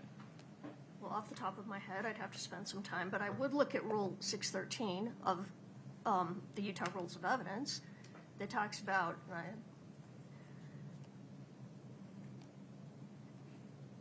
well, this talks about prior inconsistent statements, but applicant is given an opportunity to explain or deny the statement, and adverse parties given the opportunity to examine the witness about it. We don't know what she would have said. We don't know if she would have said, I mean, she may have very well said, no, I didn't feel influenced at all. You know, that's fine. They could have asked her that question. Then I could have cross-examined her or recrossed her to say, well, what about this? What about this? What about this? Now I'm denied any opportunity to do that by just putting in statements. And I mean, I really don't know what else to say. I do think, as I look through the transcripts, they have only picked things that they want in that we don't know that Carmen Lauber would have agreed to. But had they wanted to put them in through her, at least then I could have questioned her to, I mean, I could have questioned her. I could have said, you know, so this didn't make you feel pressured, so that didn't make you feel pressured. So they said this, so that made it, you know, so you felt you were telling, I don't know. I mean, you see where I'm getting.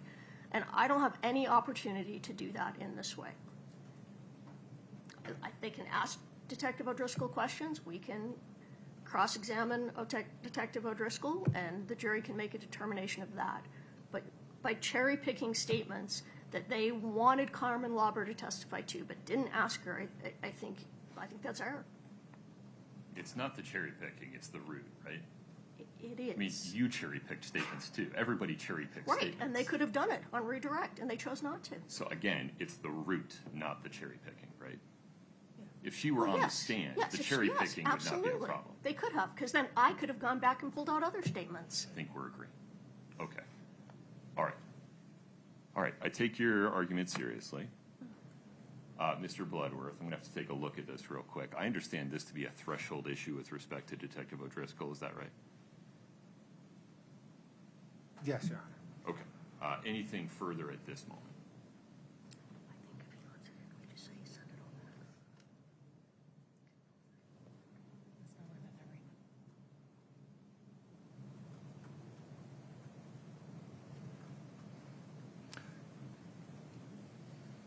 Your Honor, I'm pausing.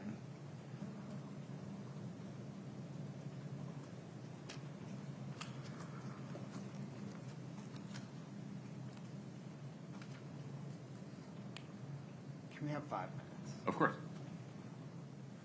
Just so I'm clear, we'll take 5 minutes for you to confer with your team, and then you'll tell me whether this is a threshold issue that I need to decide before Detective O'Driscoll takes his Correct, Your Honor. It is now. That may change. Okay, understood. We'll take a 5-minute recess. Thank you.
Mr. Bloodworth, before you weigh in, I need to fix a misstatement that I made while discussing Detective O'Driscoll's potential testimony. I made a comment in passing that he cannot relate Ms. Lauber's statements because it would be hearsay. That is overly broad. To the extent that the statement by Ms. Lauber that Jeff O'Driscoll would seek to relate while testifying qualifies as a prior inconsistent statement under 801D1A or a prior consistent statement under 801D1B, it is categorically not hearsay and he can relate it. By the same token, it can come in through him. Ms. Lewis, I took a hard look at the case you cited me to, 366 P3rd 867, footnote 8.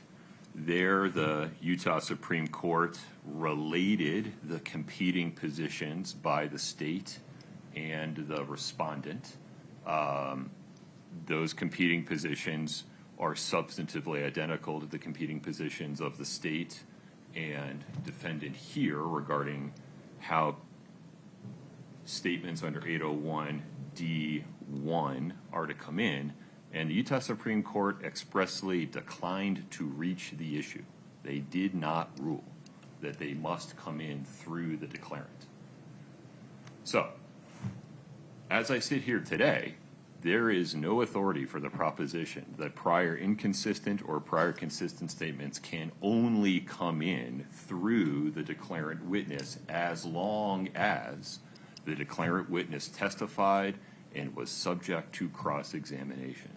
Indeed, it is defendant's cross-examination of Ms. Lauber that creates the foundation for admission of prior inconsistent statements based upon Ms. Lauber having not remembered or having forgotten, though that's not what the state is seeking to do here, and prior consistent statements based upon an express or implied charge that Ms. Lauber was acting from a recent improper influence or motive, to wit, pressure applied by, among others, Detective O'Driscoll, the U.S. Attorney's Office, agencies like that. There is not a Crawford problem here. I also have another thought regarding the transcripts going back, if you want to discuss that. So maybe we can get the court's thought, and then I can incorporate that into the state's position. Sure. Under Wyatt v. State, 2021 UT 32, under paragraph 21, the Utah Supreme Court abrogated the common law rule that prevented testimonial transcripts from going back into the jury room based upon a concern of undue influence on the basis that Rule 17K of their Utah Rules of Criminal Procedure does not allow for any categorical exceptions to exhibits going back with the jury because the jury may take with them, quote, all exhibits, end quote, except those, quote, that should not, in the opinion of the court, be in the possession of the jury, end quote. Now, typically that's guns, knives, poison, explosives. I still have some concern that given the volume of testimony that the jury hears, the only transcripts they would have in the jury room being this 100-ish pages of Carmen Lauber would attract some unwanted attention on appellate review, but under Wyatt v. State, 2021 UT 32, there's no categorical exclusion of them. Take it from there, Mr. Bloodworth. So, Your Honor, it's the state's position. I know I'm recapping a little bit of what you just said. It's the state's position that the court can admit the transcripts through Detective O'Driscoll. We don't need the declarant, Carmen Lauber. It's the state's position that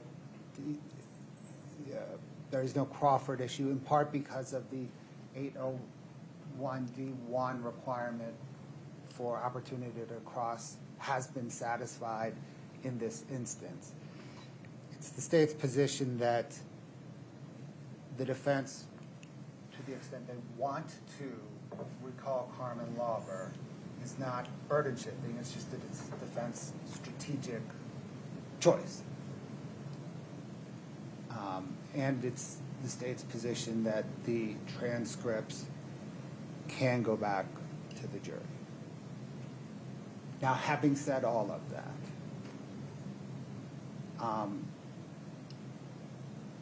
prophylactically and out of an abundance of caution, the state is trying to, through her attorney, recall Carmen Lauber, put the transcripts in through her, and then publish 100 pages of transcript.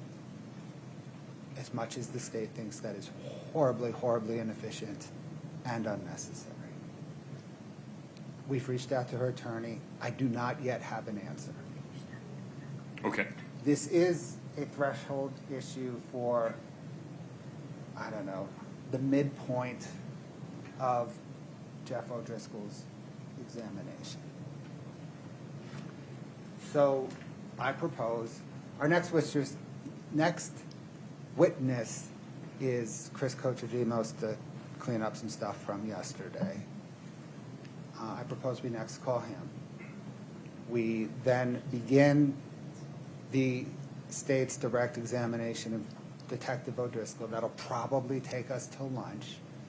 I may have a better answer at lunch as to how the state will proceed. Okay. Let me just ask some mechanics questions. Why can't the state just ask Jeff O'Driscoll a bunch of questions about whether certain exchanges with Ms. Lauber occurred? And, to the extent he doesn't remember or can't remember specifically, use the transcripts to refresh his recollection and even show the jury, publish them at that time, but use him as the root. And if you want to call Ms. Lauber, you're entitled to do so.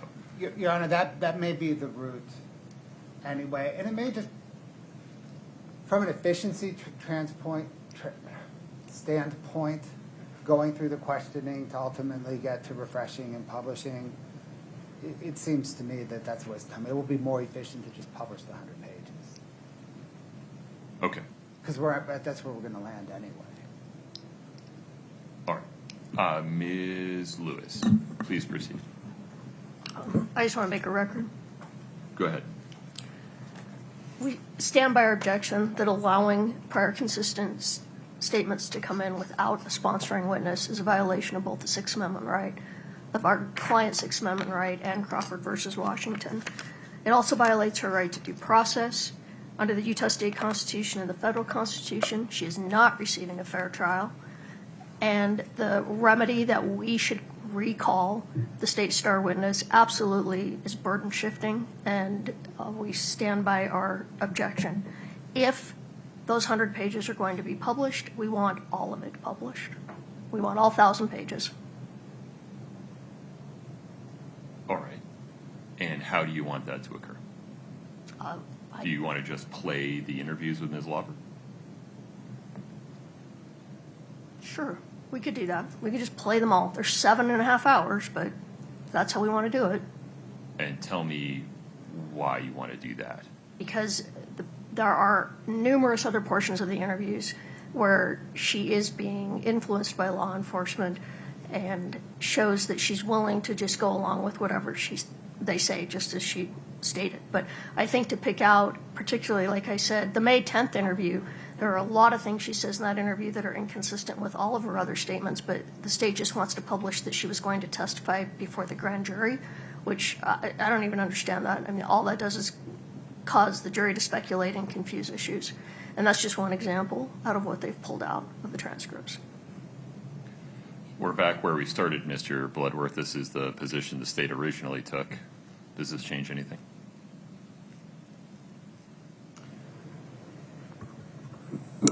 Your Honor, it's largely the state's initial position. The initial position of the state was then not to publish them, right? It was just to send them back so that the jury could, if they wanted to. I'm happy to send the whole things back. Ms. Lewis, speak to that. We're not asking, that's only if, we are not suggesting that that should happen, only if we're overruled.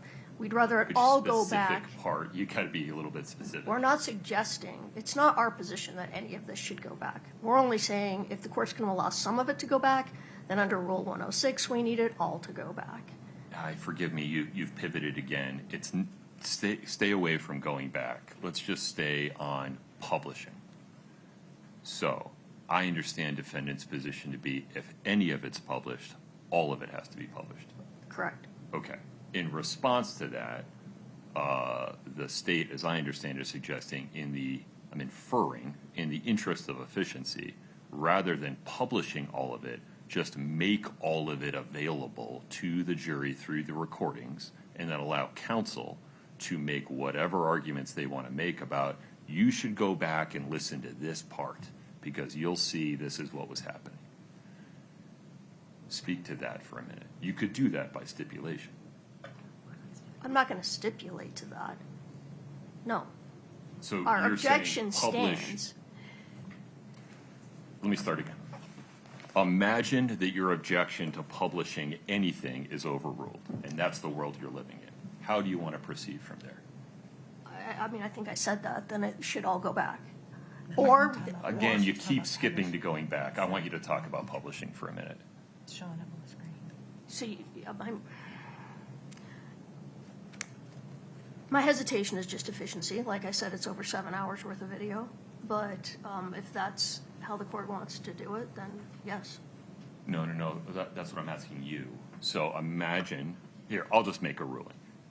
I have considered carefully the authorities cited by defendant and the state. I've looked at the text of Rule 801.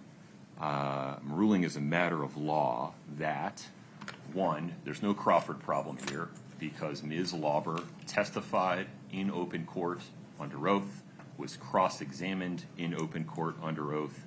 It is the cross-examination of her regarding the conduct and circumstances in her prior interviews with law enforcement and other agencies that creates the circumstances providing the foundation for admission of her prior consistent statements under 801D1B.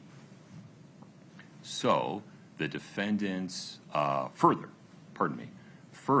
the court is not persuaded that the only witness through whom a prior consistent statement may be admitted is the declarant witness that made the statement.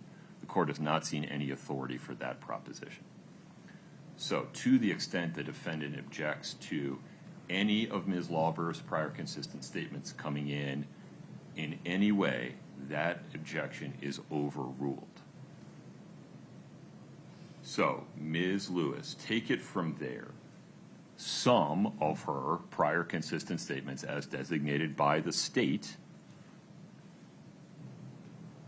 are admissible under Rule 801D1B. It's how we're going to provide that information to the jury that I need some input on. Well, I We guess- could just publish. We could admit and send back into the jury room. Speak to those two options. Well, my understanding was that under the case you just cited, Wyatt, that you were going to allow the portions to go back to the jury room. Did I misunderstand that? Well, I think there's a basis to do so. It gives me the willies, quite frankly, and that's why Mr. Bloodworth, out of an abundance of caution, is saying prophylactically to prevent any appellate issue there, we would just publish. But if the defendant believes, Judge, if you do this, the least prejudicial way for us to do it is to send the recordings, all 7.5 hours, into the jury room and allow counsel to make arguments about what they show and what the jury should take from them, you could do that by stipulation. No, I don't want to do that. I think that even though it's not efficient, the appropriate way is if any of the interviews are going to be published, they all need to be published. Okay, only published. Correct. All right. I appreciate your position. Mr. Bloodworth, take it from there.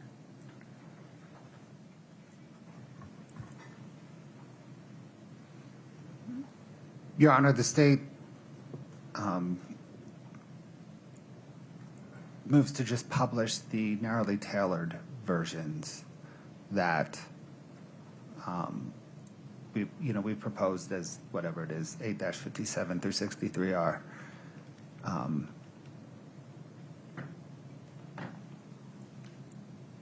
I think beyond so, I don't think there's a 106 concern beyond that. I don't know. We're going to find out, but okay. Yeah, and as a compromise, the state is fine with sending full videos back, or some mix of publish the narrow pages and send a full video back. But the notion of publishing nearly 10 hours of interview is, I don't think it's productive. I think it's a waste of the jury's time. Okay. Ms. Lewis. We object to it all going back. It's the same problem. The problem arises is the same as, well, let me rephrase that. The jury's been told they're to rely on their memory of witnesses. If the whole thing goes back, they can go over and over and over her statements on the video, which is not what they can do with any other witness. So if it comes in, it needs to be published, and then they have to rely on their memory just like they would with any other testimony. I appreciate that position. Why are we publishing all of it rather than just the parts or some parts of what the state has designated? Because there are, I mean, I already made my issue or raised the issue about the May 10th. We'll get Transcript. there specifically. Any others? Yes. I would have to go through, I have gone through, but to go through right now, every specific part. But there's a lot that's being left out, and a lot what's being left out are the statements where officers are telling her about what she needs to do in order to not have to go to jail, what kind of deals they're willing to make for her, what she needs to do and say, and that's not included. And yes, some of it she was cross-examined on, but there's a lot more statements like that that she was never cross-examined on. Well, that's choices defendant made, though. So here, in order for me to include additional material, there has to be some basis. Is it a Rule 106 request? Yes, but in all fairness, the choice was made because that was all that she was questioned on in direct examination. Had there been a redirect back to where I started, then I would have chosen other portions, but I have lost the opportunity to do that. You haven't, but that's okay. You can certainly have access to this witness. Well, I think we've made our record on that. Are there Rule 106 portions you want to add, having reviewed the designations? I think we need all of it. I think the jury needs to see exactly what her demeanor is, how she acts with the officers, how the officers treat her. There are numerous other parts of this transcript that may come in through Detective O'Driscoll. I don't know yet. I mean, I don't know the answer to that fully yet, but there are a lot of other statements by both Detectives O'Driscoll and Detective Maynard that go to show that she was unduly influenced. There's a lot of it. I know, but you're not giving me which ones they are. It's because, I mean, all of them. Okay. All right. That is hard to rule on because it can't be all. Why not? Well, certainly your position isn't that every single statement made by the law enforcement officers and every single answer is evidence of undue influence. It shows an arc. That's the state's point. Right. I know, and now if we're going to do part of it, then we need to show the whole arc. That's not how Rule 106 works. I need you to be more specific. I don't have specific outlines right now in the 1,000 pages of transcripts as to what we would want and what we would, I mean, we want all of it. If you want me to go through all 1,000 pages again and try and figure that out, I mean, guess we can find some time to do that, but So, Mr. Bloodworth, as for today, how does the state propose to proceed?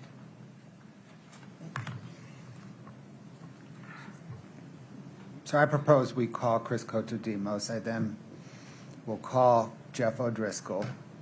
We will get to maybe, I don't know, 45 minutes into his argument before this will become an issue.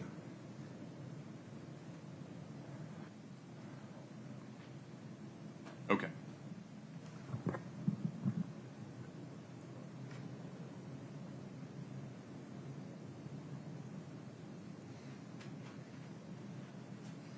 My sense on timing, Your Honor, is this doesn't become an issue till a lunch break.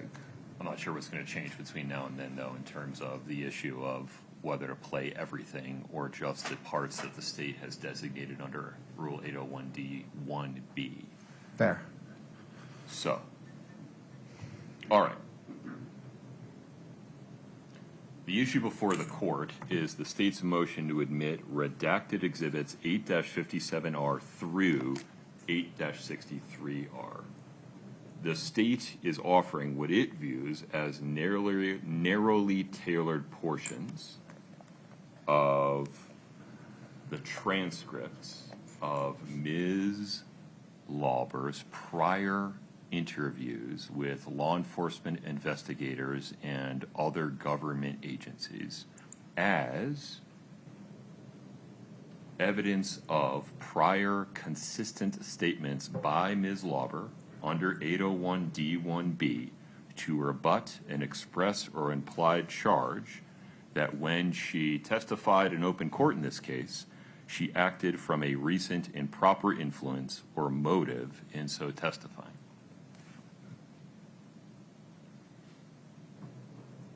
In response, defendant does not provide a sufficiently specific argument that the state has over-designated any of these portions beyond what would be permissible under 801D1B.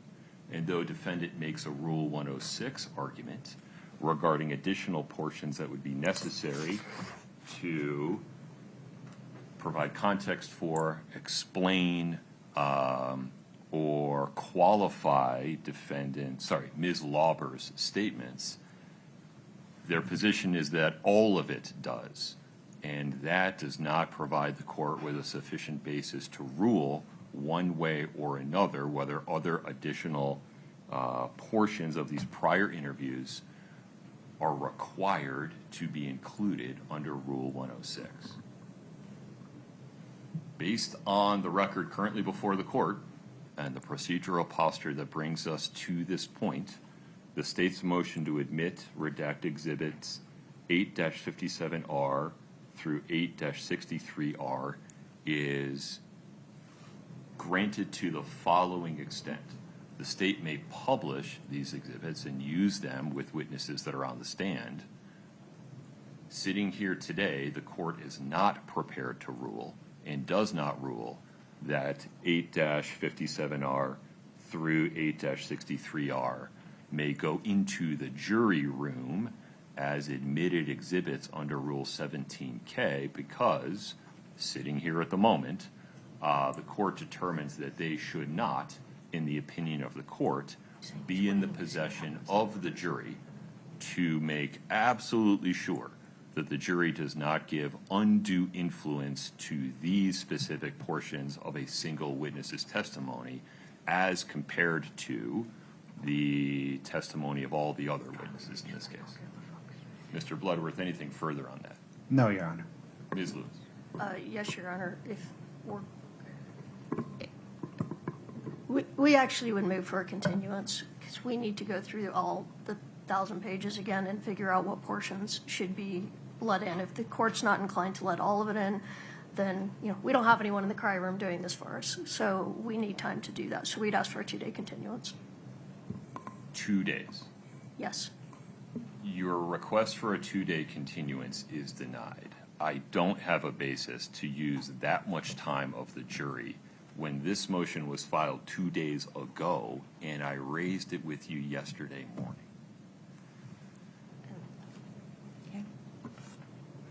Your request for a 2-day continuance is denied. Ask for 1 day. Ask for 1 day. All right, a 1-day continuance then? To tomorrow morning. Yes. And what is it you're going to do between now and then? I guess we're gonna go through the whole transcript and find out what we want included under Rule 106. And you're going to file something so I can read it? Yeah?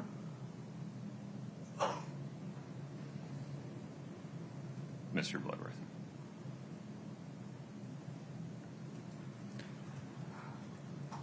Your Honor, the state objects. Not only did the state file the motion 2 days ago with the specific portions, this whole issue was teed up last week when Carmen Lauber testified. I don't think there were any surprises in the motion, and I think the state's motion and the redacted versions it filed were probably what everybody expected.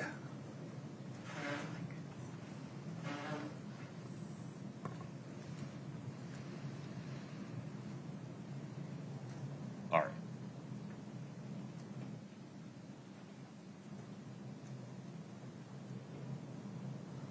And Ms. Lewis, you'd be filing something in writing that had additional either Rule 106 inclusions or some identification of where the state has over-designated things, correct? Yes?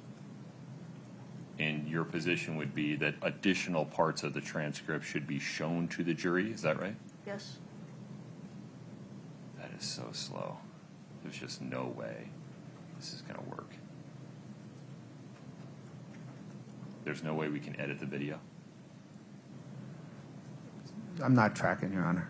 Each of these transcripts corresponds to a video of an interview, correct? Correct.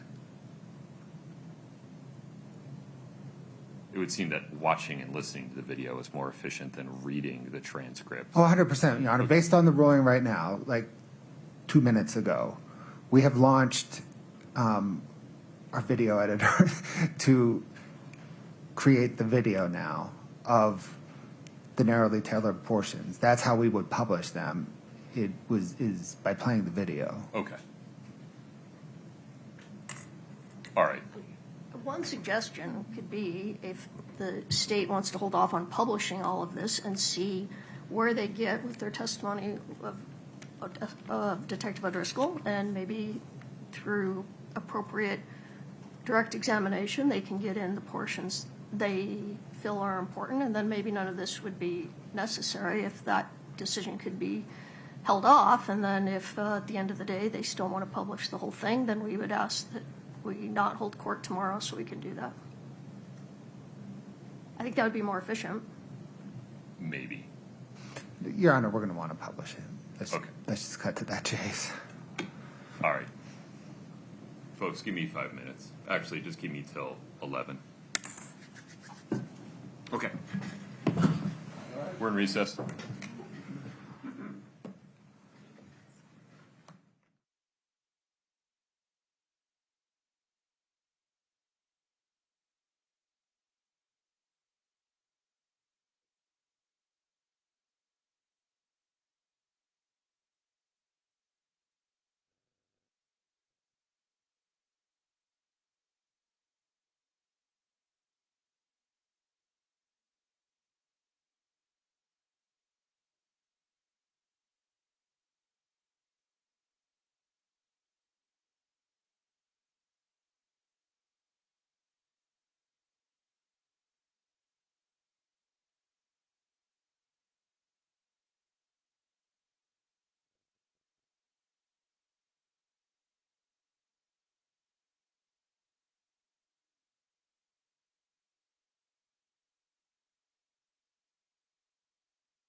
We're back on the record in 231-500-139. Counsel for the state and for defendant are present. Defendant is present. Ms. Lewis, the defendant asked for a one-day continuance to allow time for defendant to, on the one hand, review the designations made by the state, determine whether there are some over designations that go beyond what should be published under 801D1B, and also to offer additional designations that in the defendant's view should be included under Rule 106. That request is granted.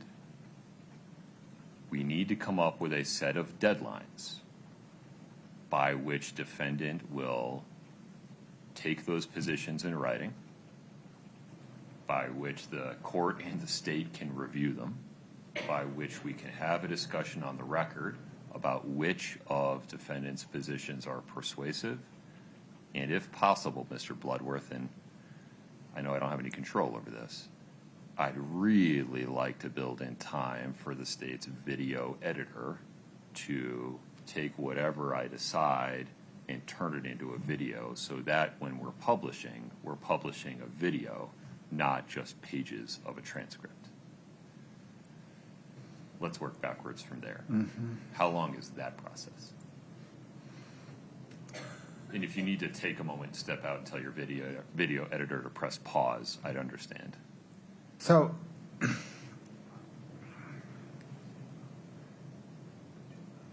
the state will, within an hour or two, maybe within 3 hours, have the video that corresponds to the status quo of the 6 exhibits. Understood.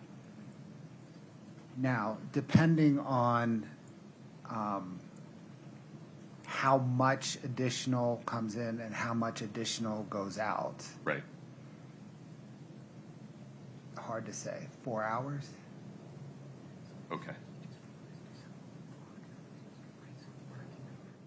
All right. As a practical matter, do you think we should start midday tomorrow or just come back on Thursday?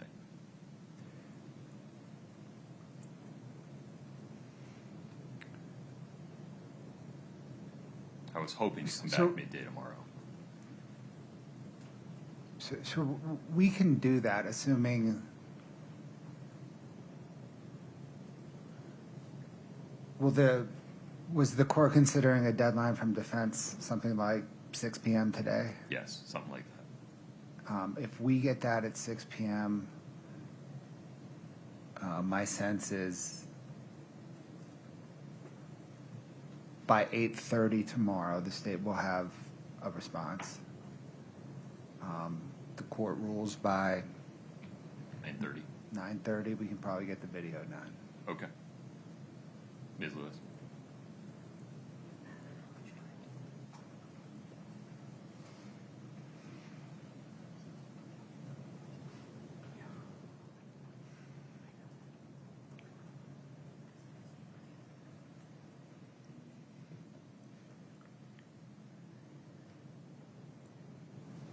We're just discussing, I don't think we can get it done by 6. I don't understand why. I mean, the transcript is only this much stuff printed in 12-point font. But The Rule 106 designations would be immediately before or immediately after. And to the extent you're going to de-designating, you're just taking stuff out of those. So it's a relatively focused inquiry. You can go back and watch Carmen Lauber's entire direct and cross on Court TV at 1.5 speed to refresh your recollection of what she said on the stand in order to determine whether this is consistent or not. To the extent you want to get more beyond this, I'm not sure you're entitled to do that. I'm sorry, I don't understand. What Well, you mean. if, for example, there's 200 pages of interview with Jeff O'Driscoll the first time, and the state's just trying to put in 20 from the beginning, you don't get to skip to the end and say, well, these last 40 would be really helpful to us. We made a strategic choice not to ask Carmen Lauber about them when she was on the stand, but we'd like to put them in now. That's not this exercise. I'm not sure I understand what you mean. The portions of the transcript that they pulled out are from portions of all 7 interviews. I agree, but they're not, they're just portions that are prior consistent statements. And so it's, did they over-designate? This goes beyond a prior consistent statement. Or is there some stuff immediately before or immediately after under Rule 106 that's required to qualify, provide context, or explain? Your Honor, can I add a small wrinkle to that? Sure. In addition to prior consistent statement, it is rebuttal on recent motive to fabricate. Yeah, that is the same, that's that's the prior consistent statement rule. I think there were 2 separate things in 802D1, but maybe we're saying the same. 801D1B. I mean 801D1, yeah. Is consistent with the declarant's testimony and is offered to rebut. So Right. it's the same rule. Okay, got it. I don't see you doing prior inconsistent statements based upon a lack of memory. Nothing in A. Right. I think we see it the same way. Okay. We have till 11 p.m. No, I need time to read it. The state needs time to read it. This is possible. I want to make sure that we have a common understanding of what you'd be permitted to do under 801D1B and Rule 106. This is not an opportunity to recross Carmen Lauber. If you want to recall her, I'm not making any statement about that. But to the extent there was stuff you wanted to put in your cross that you didn't, you're stuck with that for now until you recross her. If, on the other hand, there is an over-designation by the state under the bounds of 801D1B, I need to know. And if, in defendant's view, there's a Rule 106 inclusion that's required before or after these designations, I need to know.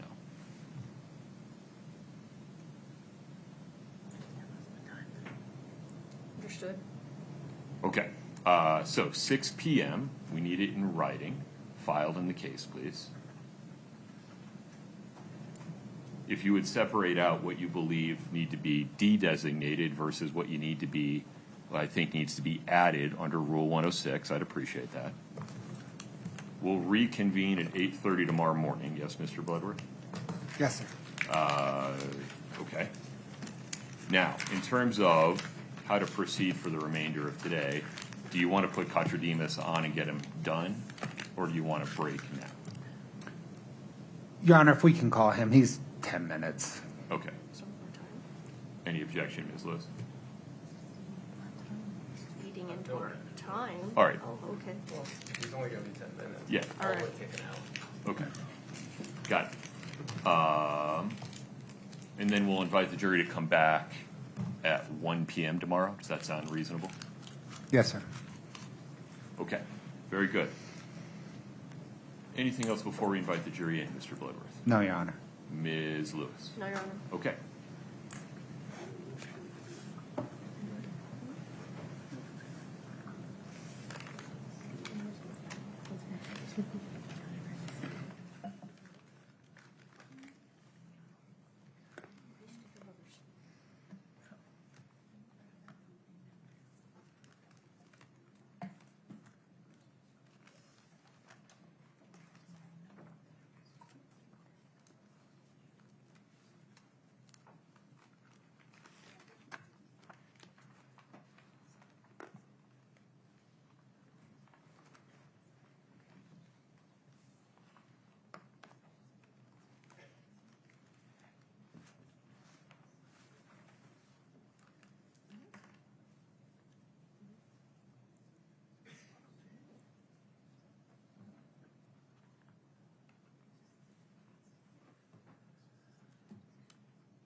Have a seat as you come in. Thank you.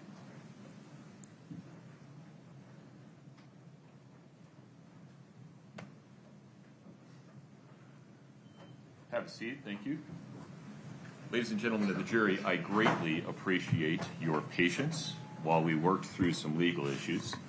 We will proceed with a witness from the state, and then I have some scheduling notes for you.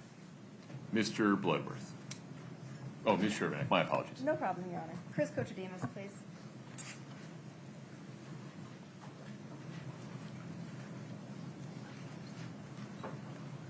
If you'd step in front, Brady. Please raise your right hand. Do you solemnly swear the testimony you're about to give in the matter before the court to be the truth, the whole truth, and nothing but the truth, subject to the pains and penalties of perjury? Thank you. Have a seat.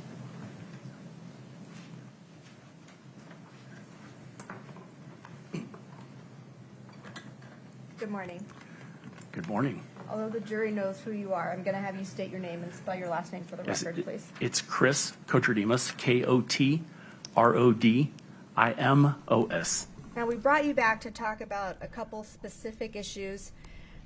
We know from your prior testimony that when you reviewed data from Eric Richins' phone, specifically for February 14th, 2022, Yes. you looked at the Verizon call records. Correct. Those included text messages. They did. And that's the raw data that we talked about throughout your testimony. Yes. Is that right? And tell the jury, for an outgoing message from Eric Richins, how would Verizon list that time zone in their record, in their call record, that raw data? Well, it would depend on what type of message it was. For an SMS text, which is just a normal type text, it would route it through their normal server. It would be in local time. For MMS, that message has to be routed through a server, and so they use the server to route that call, and it would have a timestamp for the location of the server, not necessarily the device. So when you looked at those records, the outgoing messages for Eric Richins' phone in the Verizon records, what time was reported for an MMS outgoing from Eric Richins' phone? So there was an outgoing, in the record, there was an outgoing MMS at 12:23 p.m. Would that be 12:23 p.m. in Utah? No. So what would the time of that outgoing message be for us in Utah? We're 2 hours behind, so it would be 10:23 a.m. Scott, if we could put up 3-14D, please. This was previously admitted in Mr. Kochademus' testimony. We can publish it to the jury.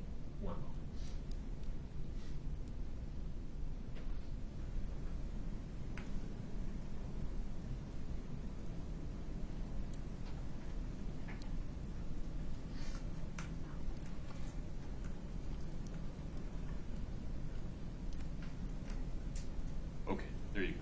So we entered this exhibit through your testimony last time, and we talked about this gap in activity from Eric Richins' phone. And so what you've just described conforms with the raw data. Is that right? Yes. And describe it again now that the jury can see the time frame we're talking about. If a call record or a text message MMS showed outgoing from Eric Richins' phone at 12:23 in the raw data, you confirmed that that would have been 10:23 in Utah. Correct. How did you verify that? So, one, just the knowledge and experience of knowing that that's how Verizon routes MMS messages. They use an Eastern time zone, which is consistent with their headquarters location. So to verify that, time zones are very critical for analysts, obviously. So what you would do is, if you have a source to look at the original text, and in this case we do, which would be Eric Richins' his phone extraction, his cell download, I would expect to see, based on the time difference, an outgoing MMS text at 10:23 a.m. versus 12:23 p.m. And I did find that. There was an outgoing message at 10:23 a.m., an MMS message to that number, and it was a photo. So essentially, through your analysis and changing the time zones as necessary, this exhibit is still accurate. Yes. Okay. Scott, if you could put up 3-39D, page 5, please, for the witness. This has previously been admitted. And you can publish it as well. And you can blow up one of those messages or... So now that we're talking about time zones, describe for the jury how we get to the times that are listed in all of these text bubbles. And so that the jury knows, all of the messages that we have entered have these timestamps on them. They do, yes. And how do we get to the time that is on there? Okay, time zone issue again. Okay, so phone extractions from software are provided, those readable files are provided in UTC 0. So to determine local time of when that activity on that device happened at the local time, you have to adjust. So Utah is -7 UTC during normal standard time. It is -6 UTC in daylight savings. So we just switched on Sunday. So now everything until November, when we switch back again, will be -6. So the -7 and the -6 denoted in these messages is a adjustment that is made by the software to denote local time versus software time. So for each of the messages that the state submitted in this case, they have been adjusted to local time? Yes. Okay, those are all my questions. Sure, thanks. Mr. Ramos? No questions. Okay. Sir, you can step down. Thank you. Thank you, sir.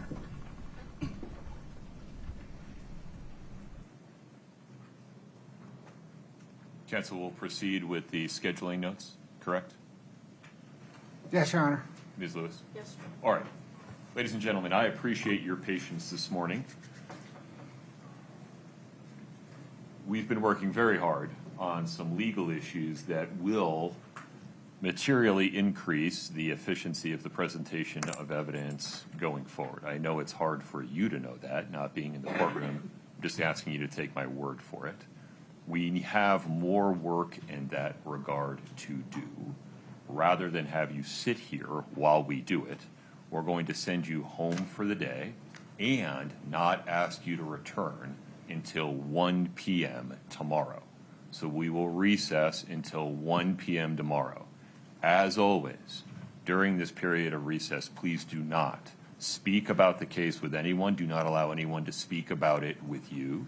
Please do not watch, listen, or read anything about the case. Please do not do any research of any kind. I greatly appreciate your patience. Travel safely. 1 p.m. tomorrow. Please rise for the jury.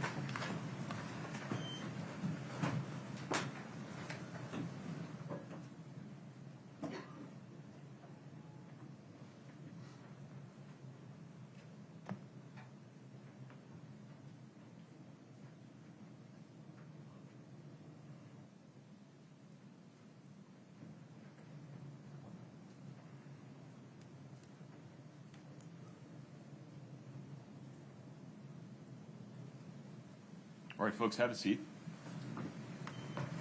Mr. Bloodworth, anything else on the record today? No, Your Honor.